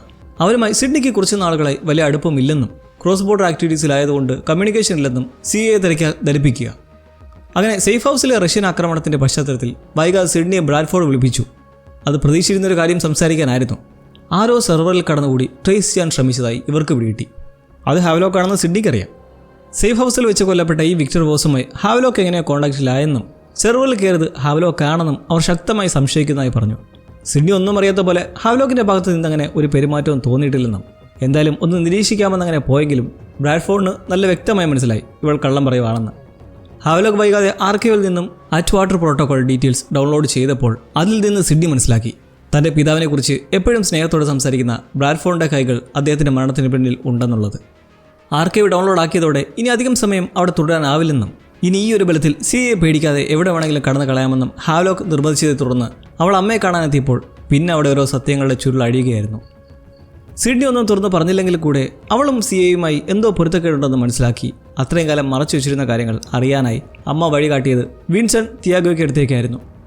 24-ാം വയസ്സിൽ അയാൾ റോബർട്ടിനൊപ്പം കൂടി അദ്ദേഹം കൊല്ലപ്പെടുന്നതുവരെ 6 കൊല്ലം ഒരുമിച്ചായിരുന്നു. റോബർട്ടിനെ വധിച്ചത് അറ്റ് വാട്ടർ പ്രോട്ടോക്കോളിൻ്റെ രഹസ്യത്തെയും ആർക്കൈവ് 6 സുരക്ഷിതമാക്കാനും വേണ്ടിയിട്ടാണ്. സിഡ്നിയുടെ അച്ഛൻ ഈ പ്രോട്ടോകോൾ ശത്രുസംഹാരത്തിനായി കണ്ടപ്പോൾ പക്ഷേ ബ്രാഡ്ഫോർഡ് ഒരു സുവർണാവസരമായി കണ്ടു. എന്തിന്? ഏജൻസിക്കെതിരെ തിരിയുന്ന എല്ലാവരെയും വേരോടെ പിടിതെറിയാൻ. രഹസ്യം സുരക്ഷിതമാക്കാൻ വേണ്ടിയിട്ട് കൂടെ നിന്ന് നിരവധി ഏജൻസിനെ ഇവർ വകവരുത്തി. സ്വാർത്ഥ താല്പര്യങ്ങൾക്കായി രാഷ്ട്രീയ ഉന്നതരെ ടാർഗറ്റ് ചെയ്തതോടെ റോബർട്ട് ഇതിനെതിരെ സംസാരിക്കാൻ തുടങ്ങിയതിനെ തുടർന്ന് ദൗർഭാഗ്യവശാൽ ഒരു പ്ലാൻ ഉണ്ടാക്കി വധിക്കുകയായിരുന്നു. പബ്ലിക്കിനോടായി ബ്രാഡ്ഫോർഡ് റോബർട്ട് ചെയ്ത് ജീവത്യാഗമാണെന്ന് വാഴ്ത്തപ്പെട്ടപ്പോൾ പക്ഷേ വിൻസെന്റിന് അറിയാമായിരുന്നു CIA ആണ് റോബർട്ടിൻ്റെ മരണത്തിന് കാരണമെന്ന്. കാരണം കൊല്ലപ്പെടുന്നതിന് ആഴ്ചകൾ മുന്നേ ഇദ്ദേഹം വിൻസെന്റിനെ കണ്ട് തനിക്ക് എന്തെങ്കിലും സംഭവിച്ചാൽ CIA ആണ് കാരണമെന്നും അത് പബ്ലിക്കിനെ അറിയിക്കണമെന്നും പറഞ്ഞ് കുറേ വിവരങ്ങൾ കൈമാറിയിരുന്നു. വിൻസെന്റ് ഇതൊരു ഭ്രാന്താണെന്ന് കരുതി ഒടുക്കം അതേപോലെ നടന്നപ്പോൾ ഇക്കാര്യം സിഡ്നിയുടെ അമ്മയ്ക്കടുത്തേക്ക് പോയി അറിയിച്ചു. പക്ഷേ അവരുടെ ബ്രാഡ്ഫോർഡിനോടുള്ള ഭീതിയിൽ വിൻസെന്റ് എക്സ്പോസ് ചെയ്യാനുള്ള ധൈര്യം കാട്ടാതെ ഒളിവിൽ പോവുകയായിരുന്നു, തന്നെ പറ്റിയുള്ള സകല വിവരങ്ങളും ക്ലിയർ ആക്കിക്കൊണ്ട്. എന്നാൽ ഇപ്പോൾ സിഡ്നിയുടെ കയ്യിൽ തെളിവുണ്ട്. ആർക്കൈവ് 6 അച്ഛൻ നേരിട്ട കൊടും വഞ്ചിനെ എക്സ്പോസ് ചെയ്യാൻ കൂടെ ഉണ്ടാകുമെന്ന് വിൻസെന്റ് സിഡ്നിക്കൊപ്പം കൂടി അതിനിറങ്ങി തിരിക്കും മുന്നേ പക്ഷേ ഹാവ്ലോക്ക് പിടിക്കപ്പെട്ടു. സെർവറിൽ നിന്ന് വിവരങ്ങൾ കൈക്കലാക്കിയത് ഹാവ്ലോക്ക് തന്നെയാണെന്ന് ബ്രാഡ്ഫോർഡിന്റെ കീഴിലുള്ള സംഘം സ്ഥിരീകരിച്ചപ്പോൾ സിഡ്നിയെ വിളിപ്പിച്ചു. കാരണം അവളുടെ അധീനതയിലല്ലായിരുന്നു ഹാവ്ലോക്ക്. അവൾക്ക് ഇതേപ്പറ്റിയൊന്നും അറിയില്ലെന്നും താൻ ഹാവ്ലോക്കിനെ അടുത്തെത്തിക്കാൻ വഴിയൊരുക്കുമെന്നൊക്കെ ഒന്നും അറിയാത്ത ഭാവത്തിൽ താല്പര്യം കാട്ടിയെങ്കിലും ഉദ്യോഗസ്ഥർ കർശനമായി സിഡ്നിക്കെതിരെ തിരിഞ്ഞു. അവൾക്കും ഇതിൽ പങ്കുണ്ടെന്ന ആരോപണം മൂലം അങ്ങനെയാണ് CIയിൽ നിന്നും പുറത്താക്കപ്പെടുന്നത്. ഹാവ്ലോക്കിനെ പിടിക്കാൻ ഓൾറെഡി ബ്രാഡ്ഫോർഡ് അയച്ച സംഘത്തെ ചേർത്ത് ഹാവ്ലോക്ക് നാടുവിടാനായി ഒരു പ്ലാനിട്ട് ഇന്ന ദിവസം റഷ്യയിലെ ഒരു ഹോട്ടലിലേക്ക് വരാൻ പറഞ്ഞ് കട്ട് ചെയ്തെങ്കിലും സിഡ്നിയുടെ മനസ്സിൽ അവളുടെ അച്ഛൻ അനുഭവിച്ച ദ്രോഹത്തിൻ്റെ കാരണക്കാരെ വെളിച്ചത്തിലെത്തിക്കുക എന്നതായിരുന്നു. ആർക്കൈവിൻ്റെ പ്രൊട്ടക്ഷന് വേണ്ടിയിട്ട് ഡെഡ് മാൻ സ്വിച്ച് എന്ന ആ 72 മണിക്കൂർ ടൈമർ പ്രോഗ്രാം ഹാവ്ലോക്ക് സെറ്റ് ചെയ്യുന്നതും ഈ സമയത്താണ്. രഹസ്യമായി റഷ്യയിലുള്ള പറഞ്ഞിരുന്ന ഹോട്ടൽ മുറിയിലേക്ക് എത്തിയെങ്കിലും സിഡ്നി അവിടെ ഉണ്ടായില്ല. ഹാവ്ലോക്ക് മനസ്സിലാക്കി സിഡ്നി ബ്രാഡ്ഫോർഡിനെ വീഴ്ത്താൻ ഇറങ്ങി തിരിച്ചെന്ന്.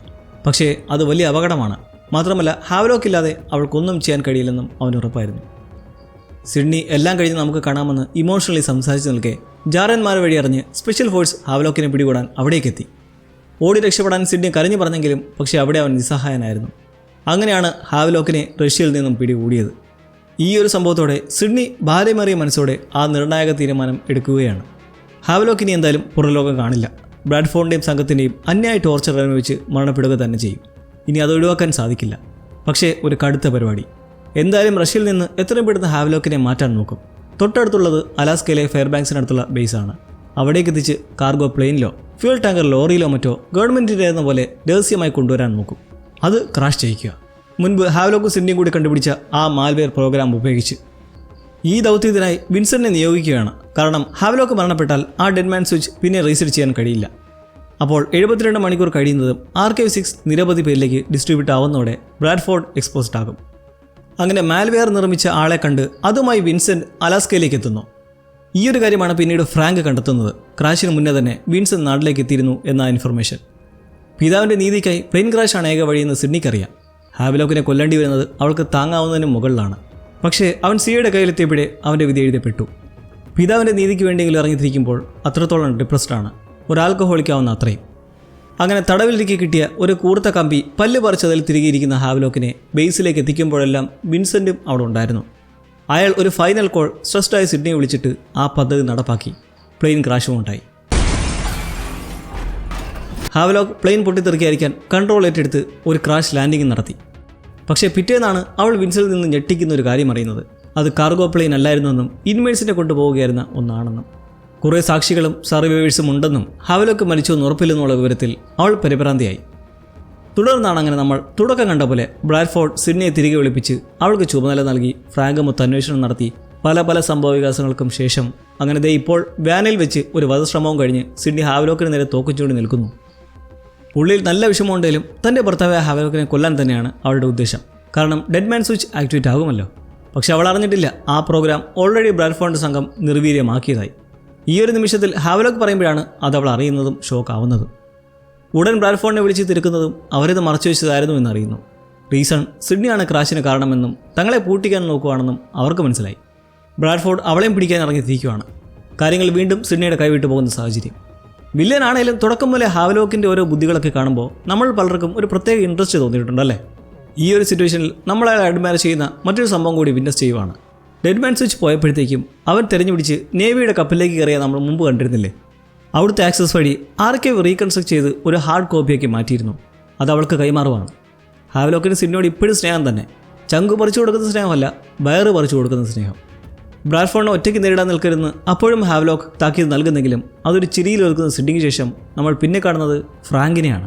ആ അപകട സ്ഥലത്തേക്ക് അയാളെത്തി ഹാവ്ലോക്കിനെ ഫ്രീസാക്കുമ്പോൾ സിഡ്നി അവളെ അവിടുന്ന് തടുതപ്പിയിരിക്കുന്നു. അവളിപ്പോൾ ഉൾവനത്തിലൂടെ ആ ഹാർഡ് ഡിസ്കുമായി കരുതി തന്നെ പായുകയാണ്. സിഡ്നി ഫ്രാങ്കിനെ വൈകാതെ തന്നെ വിളിച്ച് ഒരു ക്ഷമാപണം നടത്തുന്നുണ്ട്. ചെയ്തത് നിരക്കാത്തതാണെന്നും ഒരു വലിയ സത്യം പുറത്തു കൊണ്ടുവരണമെന്നേ ഉദ്ദേശമുണ്ടായിരുന്നുള്ളൂ എന്നെല്ലാം പറഞ്ഞിട്ട്. പക്ഷേ ഫ്രാങ്കിന് അതിലുപരി ഏറ്റവും ദേഷ്യം അവിടെ മരിച്ചു കിടക്കുന്ന ഉദ്യോഗസ്ഥരുടെ കാരണക്കാരി അവളൊരൊറ്റ ഒരാളാണ്. എത്രയും പെട്ടെന്ന് സറണ്ടർ ആയില്ലേ, കണ്ടുപിടിച്ചിരിക്കുമെന്ന് വെല്ലുവിളിക്കെ. പക്ഷേ സിഡ്നി വിളിച്ചതിൻ്റെ കാര്യം തൻ്റെ നേർക്ക് വന്നാൽ ബ്രാഡ്ഫോർഡിൻ്റെ പിടിയിൽപ്പെട്ട് നിങ്ങളും അപകടത്തിലാവുമെന്ന് അറിയിക്കാനായിട്ട്. എന്തായാലും ഫ്രാങ്ക് ഉറച്ചു തന്നെ. പോലീസ് സംഘത്തെ വിളിപ്പിച്ച് ഹാവ്ലോക്കുമായി താവളത്തിലേക്ക് തിരിക്കുമ്പോൾ എയർപോർട്ടിൽ ബ്രാഡ്ഫോർഡും ഗ്രിഫിനും ലാൻഡ് ചെയ്തിരിക്കുകയാണ്. ഗ്രിഫിൻ വഴി ഇവിടെ വെച്ച് തന്നെ അവർ അറിയുന്നത് ഹാവ്ലോക്ക് നേവിയുടെ കപ്പൽ കടന്നുകൂടിയതെക്കുറിച്ചും. അവിടുന്ന് ആർക്കൈവെല്ലാം പകർത്തി ഹാർഡ് ഡ്രൈവ് ഒപ്പിച്ചിട്ടുണ്ടെന്ന് കണക്ക് കൂട്ടിയെടുക്കാൻ വലിയ പാടില്ല. ഹാവ്ലോക്കിനെ മാത്രമേ അറസ്റ്റ് ചെയ്തപ്പോൾ ഹാർഡ് ഡ്രൈവുമായി ആണ് സിഡ്നി കടന്നിട്ടുള്ളതെന്ന് മനസ്സിലാക്കി അവരൊരു സംഘത്തെ എന്ത് വില കൊടുത്തും പിടികൂടാൻ അയക്കുന്നു. സിഡ്നിയെ പിടികൂടാനായിട്ട് മാർഷൽസ് ഇതിനോടകം തന്നെ അവിടെല്ലാം പോസ്റ്റർ ഇറക്കുന്നുണ്ട്, കണ്ടാൽ ഉടനെ മാർഷൽസിനെ അറിയിക്കാൻ വേണ്ടിയിട്ട്. ഹാവ്ലോക്കിൻ്റെ കാര്യത്തിൽ അവനിപ്പോൾ ഫ്രാങ്കിൻ്റെ കസ്റ്റഡിയിലാണ്. വിൻസെന്റിനെ കണ്ട് ഇരുവരും ഒരു നോട്ടം നോക്കി അങ്ങനെ ഫ്രാങ്കും ഹാവ്ലോക്കുമൊത്തുള്ള പ്രൈവറ്റ് ചാറ്റിൽ കാര്യങ്ങൾ തിരിഞ്ഞു മറിയുകയാണ്. സിഐയുടെ രഹസ്യങ്ങളും ആർക്കയിലുള്ളത് എന്തെന്നതിനെക്കുറിച്ചും ബ്രാഡ്ഫോർഡ് എത്തിയിരിക്കുന്നത് ഇപ്പോൾ തന്നെ മാത്രമല്ല സിഡ്നിയെ കൂടി കൊലക്ക് പിടിക്കാനാണെന്നും ഹാവ്ലോക്കയുടെ ഫ്രാങ്കിനോട് സ്പഷ്ടമാക്കുമ്പോൾ സിഡ്നി ഒരിക്കലും മരിക്കരുതെന്ന് പറയുന്നുണ്ട്. കാരണം സിഡ്നി മരിച്ചാൽ സത്യവും അവളോടൊപ്പം മരിക്കും. പിന്നീട് ഫ്രാങ്ക് വിൻസെന്റ് തിയാഗോയെ പോയി കണ്ട് സിഡ്നി പോയത് എങ്ങോട്ടേക്കാണെന്ന് ചോദ്യം ചെയ്യുന്നത് പക്ഷേ വെറുതെയാണ്. കാരണം അയാൾക്കും അതറിയില്ല. പക്ഷേ അറിയാം, സിഡ്നിയുടെ കാര്യം വെച്ച് അവളൊരു ഓപ്പറേറ്റീവാണ്. തോറ്റ് പിൻവാകുക എന്നത് അവളുടെ നിഘണ്ടുവിലേ ഇല്ല. എന്തു വന്നാലും അവൾ ഉயிருള്ളിടത്തോളം സത്യം തെളിയിച്ചിട്ട് അടങ്ങൂ എന്ന് വിൻസെന്റ് വിവരിക്കുമ്പോൾ എന്തായാലും സിഐയുടെ കയ്യിൽ കിട്ടും മുന്നേ സിഡ്നിയെ പിടികൂടാൻ ഫ്രാങ്ക് തൻ്റെ സംഘത്തെ നിയോഗിക്കുന്നു. ഈ കൊച്ചുനാട്ടിലെ കൊലയ്ക്കും പ്രശ്നങ്ങൾക്കുമെല്ലാം ഉത്തരവാദി സിഡ്നിയാണ്. അവളെ എങ്ങനെയും കണ്ടുപിടിക്കണമെന്ന് ടീമിനെ സെറ്റാക്കി അങ്ങനെ നിൽക്കെ വൈകാതെ ബ്രാഡ്ഫോർഡും മാർഷൽസിനടുത്ത് എത്തിയിരിക്കുകയാണ്. CIA ധാർഷ്ട്യം കാട്ടി തുടങ്ങുന്ന ബ്രാഡ്ഫോർഡുമായി ഫ്രാങ്കിന് സുഖകരമായ നിമിഷങ്ങളല്ല പിന്നീട് ഉണ്ടാവുന്നത്. അവർ ത്യാഗയെയും ഹാവ്ലോക്കിനെയും കൈമാറാൻ ഉത്തരവിടുന്നതിലും വാറണ്ടോ കോടതി ഉത്തരവോ ഇല്ലാതെ തങ്ങൾക്കൊന്നും ചെയ്യാനാവില്ലെന്ന് ഫ്രാങ്കും ശക്തമായി നിന്ന് എതിർത്തൊടുവിൽ അയാളുടെ ഓഫീസിൽ പോയി സംസാരിക്കുന്നു. പല കാര്യങ്ങളും ഫ്രാങ്കിന്റെ കാതിലെത്തിയതായി ഇവർ മനസ്സിലാക്കി. ഹാർഡ് ഡ്രൈവും കാര്യങ്ങളൊക്കെ ഹാവ്ലോക്കിന്റെ മാനിപ്പുലേഷൻ ശ്രമങ്ങളാണെന്നും അങ്ങനെ ഒന്നുമില്ല. CIA മോശക്കാരായി ചിത്രീകരിക്കുന്ന ഒരു കെട്ടുകഥയാണ് അവൻ നിങ്ങൾക്ക് മുന്നിൽ നിരത്തിയിട്ടുള്ളത് എന്ന് ബ്രാഡ്ഫോർഡ് അട്ടിമറി ശ്രമം നടത്തുന്നതിലും ഇവിടെ വില പോകുന്നില്ല. ഒടുവിൽ ഭീഷണിയുടെ സ്വരം വരെ അവരിൽ നിന്ന് വന്ന് ഫലമൊന്നുമില്ലാതെ പിൻവാങ്ങുമ്പോൾ സിഡ്നി കാട്ടിലൂടെ ഓടി ആവശ്യമായി കാണുന്ന ഒരു ക്യാബിനിൽ കയറി കിട്ടുന്നൊക്കെ എടുത്ത് കഴിച്ച് മുറിവൊക്കെ കെട്ടി തീ കായുമ്പോഴാണ് വീട്ടുടമ എത്തുന്നത്. ഇവിടെ നമ്മൾ കാണുന്നത് സിഡ്നിയുടെ മെയ്വഴക്കവും അവളുടെ ഫ്ലെക്സിബിൾ ആയിട്ടുള്ള കായികക്ഷമതയുമാണ്. നല്ലൊരു സ്റ്റണ്ട് കോറിയോഗ്രാഫർ ആകാനുള്ള കഴിവുണ്ടെന്ന് മനസ്സിലാക്കി തന്നങ്ങനെ അവൾ ജാക്കറ്റും സൺഗ്ലാസൊക്കെ ധരിച്ച് പെട്ടെന്ന് ആർക്കും പിടികിട്ടാത്ത രീതിയിൽ ഒരു ഫാർമസിയിൽ എത്തി നിൽക്കെ അവിടെ ജോലി ചെയ്യുന്ന ഒരു ചെക്കൻ ഹെറോൾഡോ അവരെ ശ്രദ്ധ വരുത്തി പിന്നീട് അവിടുന്ന് പോകുമ്പോൾ ഒരു ഹെയർ ഡൈയും മേടിച്ച് ഒപ്പം ഡെനാലി സ്റ്റാർ എന്ന അലാസ്കൻ ട്രെയിൻ പിടിക്കാനായിട്ട് പ്രദേശത്ത് റെയിൽവേ സ്റ്റേഷനിലേക്കുള്ള വഴിയും ചോദിച്ചു തന്നിട്ടാണ് ആ പോക്ക്. മെഡിക്കൽ സ്റ്റോറിൽ നിൽക്കെ ഒരു പ്രായം ചെന്ന സ്ത്രീ സിഡ്നിയെ കണ്ട് പെട്ടെന്ന് തന്നെ മനസ്സിലാക്കി 911 വിളിക്കാനായി ഫോൺ എടുക്കുന്നതായി നമ്മൾ കാണുന്നുണ്ട്. എന്തായാലും വൈകാതെ മാർഷൽസിന് അവൾ ഫാർമസിയിലുള്ളതായി വിവരം ലഭിച്ച് അങ്ങോട്ടേക്ക് എത്തുമ്പോഴേക്കും പക്ഷേ സിഡ്നി പോയി കഴിഞ്ഞിരുന്നു. ഇടയിലെ വേറൊരു പ്രശ്നം, ബ്രാഡ്ഫോർഡ് ഒരുപടി മുന്നിലാണ്.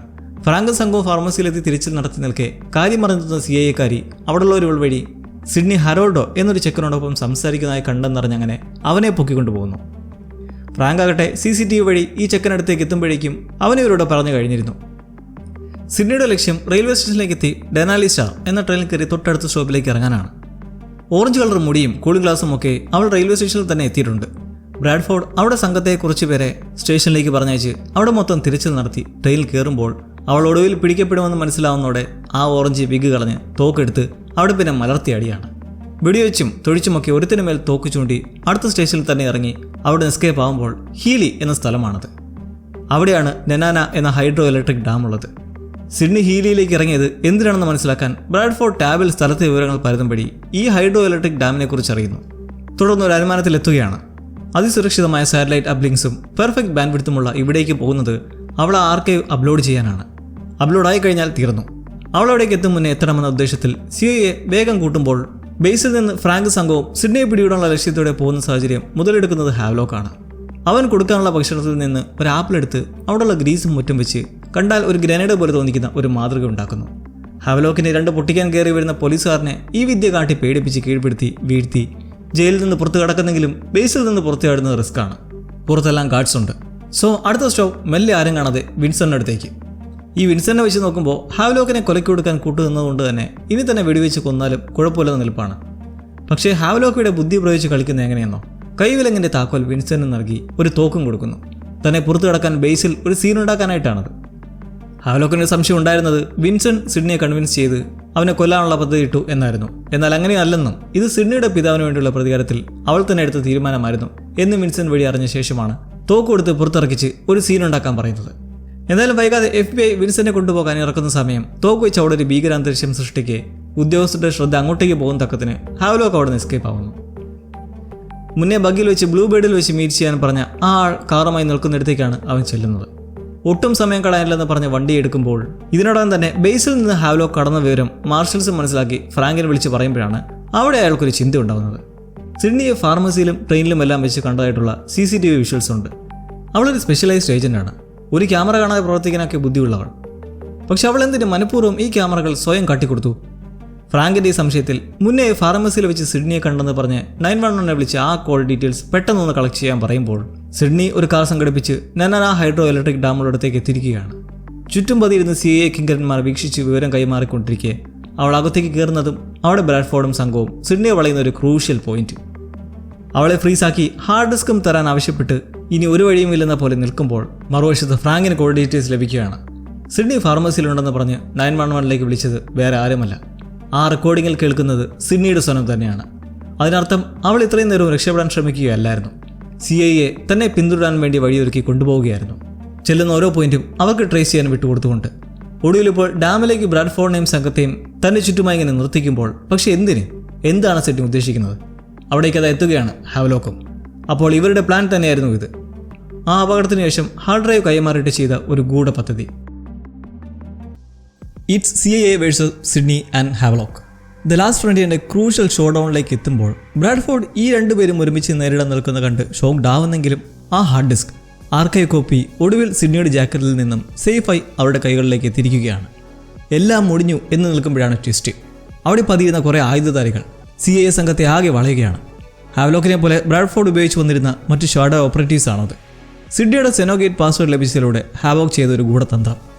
വെറുമൊരു പണയ വസ്തുവാണ് തങ്ങളെല്ലാമെന്നും കാര്യം കഴിഞ്ഞാൽ ഒരു ദാക്ഷിണ്യം കൂടാതെ കൊന്നുകളയുന്നവളാണ് ബ്രാഡ്ഫോർഡ് എന്ന് ഇവരെല്ലാം വ്യക്തമാക്കി ഇപ്പോൾ ഹാവ്ലോക്കും സിഡ്നിയും ചേർന്ന് തങ്ങളുടെ സൈഡിൽ നിർത്തിയപ്പോൾ ബ്രാഡ്ഫോർഡിനെ ഇവിടേക്ക് എത്തിച്ച് ട്രാപ്ഡാക്കി ലോക്കാക്കുന്നതും ആ ഹാർഡ് കോപ്പി വീണ്ടും സിഡ്നിയുടെ കൈകളിലെത്തി.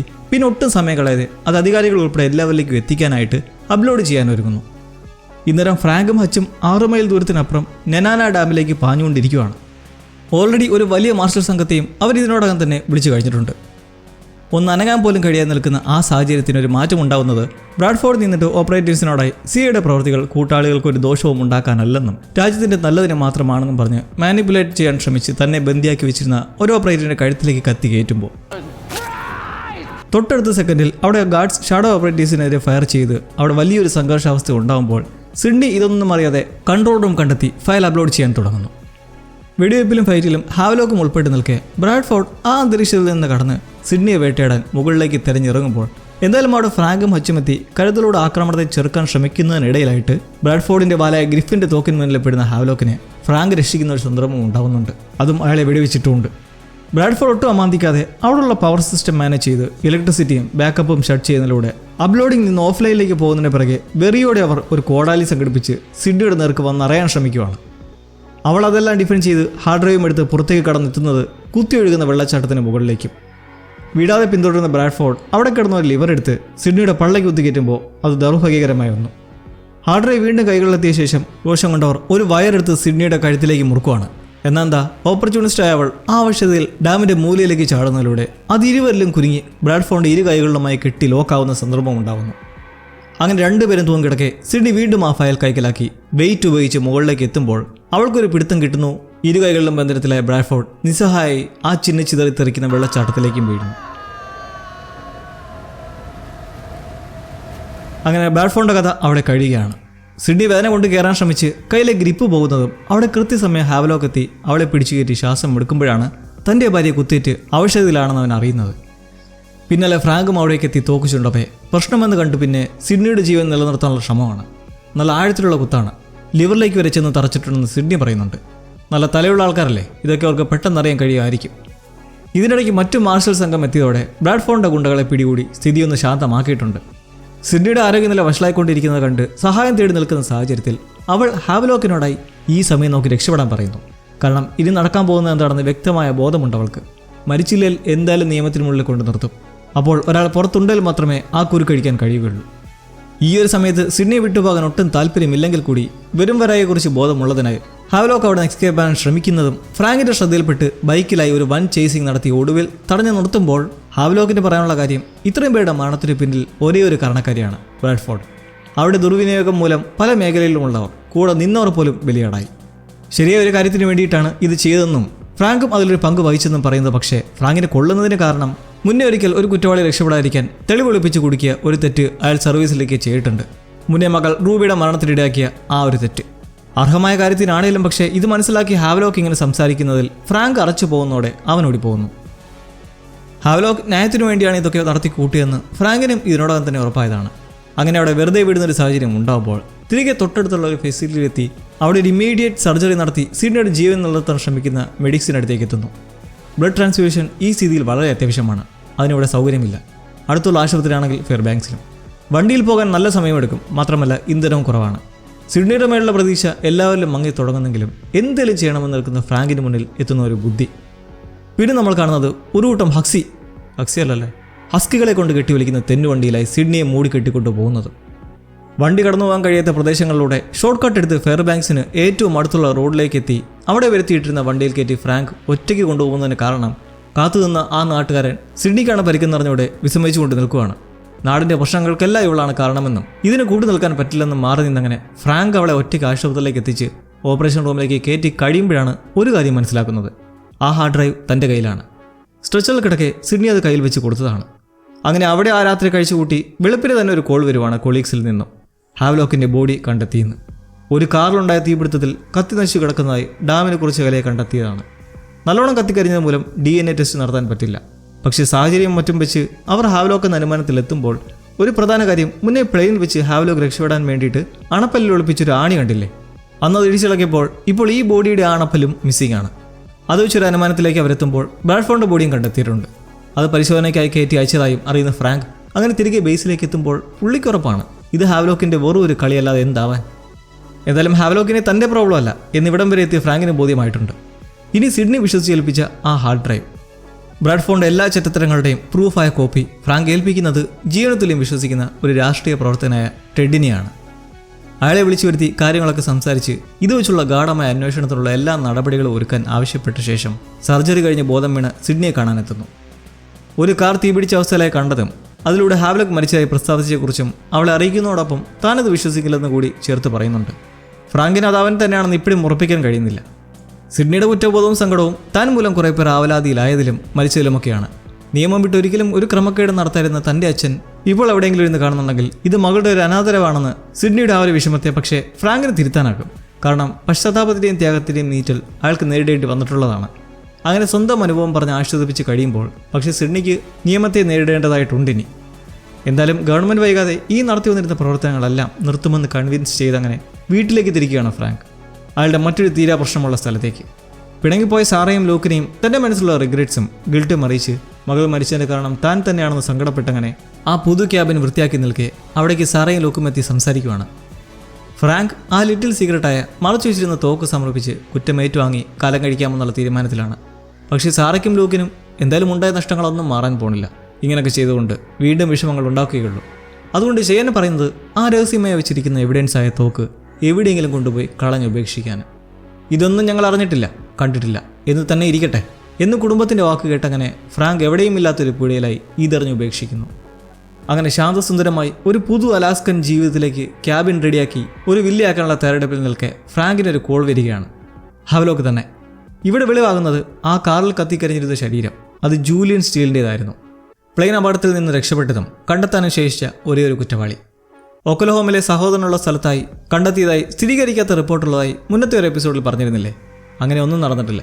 ഹാവ്ലോക്ക് ലോക്കൽസിൻ്റെ കൂടെ തിരയുന്ന വഴിക്ക് ഇവൻ്റെ ബോഡി കണ്ടെത്തിയിരുന്നു. അതുപയോഗിച്ചാണ് അവൻ തൻ്റെ ഫേക്ക് ഡെത്ത് ഇപ്പോൾ നടത്തിയിരിക്കുന്നത്. ഫ്രാങ്കിന് വലിയ ഷോക്കൊന്നുമില്ല, പ്രതീക്ഷിച്ചിരുന്നത് തന്നെയാണ്. എന്തായാലും തൻ്റെ നാടിനൊരു പ്രശ്നം ഉണ്ടാക്കാതിരിക്കുന്നിടത്തോളം ഫ്രാങ്കിന് ഹാവ്ലോക്ക് ഒരു പ്രശ്നമല്ല എന്നറിയിക്കുമ്പോഴാണ് സത്യത്തിൽ ദ ബിഗ് പ്രോബ്ലം. ഈ അലാസ്കയാണ് ഇനി എല്ലാത്തിനെയും കേന്ദ്രമെന്നും ഒന്നും കഴിഞ്ഞിട്ടില്ലെന്നും ഹാവ്ലോക്ക് റിവീൽ ചെയ്യുകയാണ്. അവനങ്ങനെ പറയുന്നതിൻ്റെ കാരണം നമ്മൾ വൈകാതെ തന്നെ കാണുവാണ്. സിഡ്നി വിലങ്ങുകൾ അണിയിച്ച് ഇരുവശങ്ങളിലും ആയുധാരികളെ നിർത്തി അവളെ നിയമത്തിന് മുന്നിലേക്ക് കൊണ്ടുപോകാൻ വണ്ടിയിൽ കയറ്റുന്നത് ദൂരെ ഒരു സ്ഥലത്ത് നിന്ന് വീക്ഷിക്കുകയാണ് ഹാവ്ലോക്കും അവൻ്റെ കൂടെ കൂടിയിട്ടുള്ള ഷാഡോ ഓപ്പറേറ്റീവ്സും. സിഡ്നിയെ അതിസുരക്ഷിതമായ വണ്ടിയിൽ കയറ്റുമ്പോഴുള്ള അവളുടെ ആ ചിരിയിലുണ്ട്. ഇനി ഹാവ്ലോക്ക് അവളെ രക്ഷപ്പെടുത്താൻ വേണ്ടി യുദ്ധം തുടങ്ങാൻ പോകുന്നേയുള്ളൂ. ഇനി ഹാവ്ലോക്കും നിയമവും തമ്മിലുള്ള യുദ്ധം. ദ ലാസ്റ്റ് ഫ്രണ്ടിയറിൻ്റെ 2ാം സീസണിൻ്റെ ചില്ലിംഗ് ടീസിങ്ങിൽ നമ്മൾ ഈ സീസൺ ഇവിടെ നിർത്തുമ്പോൾ എങ്ങനെയുണ്ടായിരുന്നു നിങ്ങളുടെ ഈ തണുപ്പൻ നാട്ടിലെ എക്സ്പീരിയൻസ്? അത്യാവശ്യം നല്ല ടെസ്റ്റുകളോടുകൂടിയ ഒരു എക്സൈറ്റിംഗ് ത്രില്ലർ ആയിരുന്നു ദ ലാസ്റ്റ് ഫ്രണ്ടിയർ അല്ലേ? വലുതായി കണ്ടിട്ടില്ലാത്ത ഒരു യൂണിക് കൺസെപ്റ്റുമായിരുന്നു. എന്തായാലും നിങ്ങളുടെ റിവ്യൂസ് അടിച്ചിടാൻ മറക്കണ്ട. അപ്പോൾ പുതിയൊരു കിടിലൻ വീഡിയോയുമായി see you lovelies. Take care.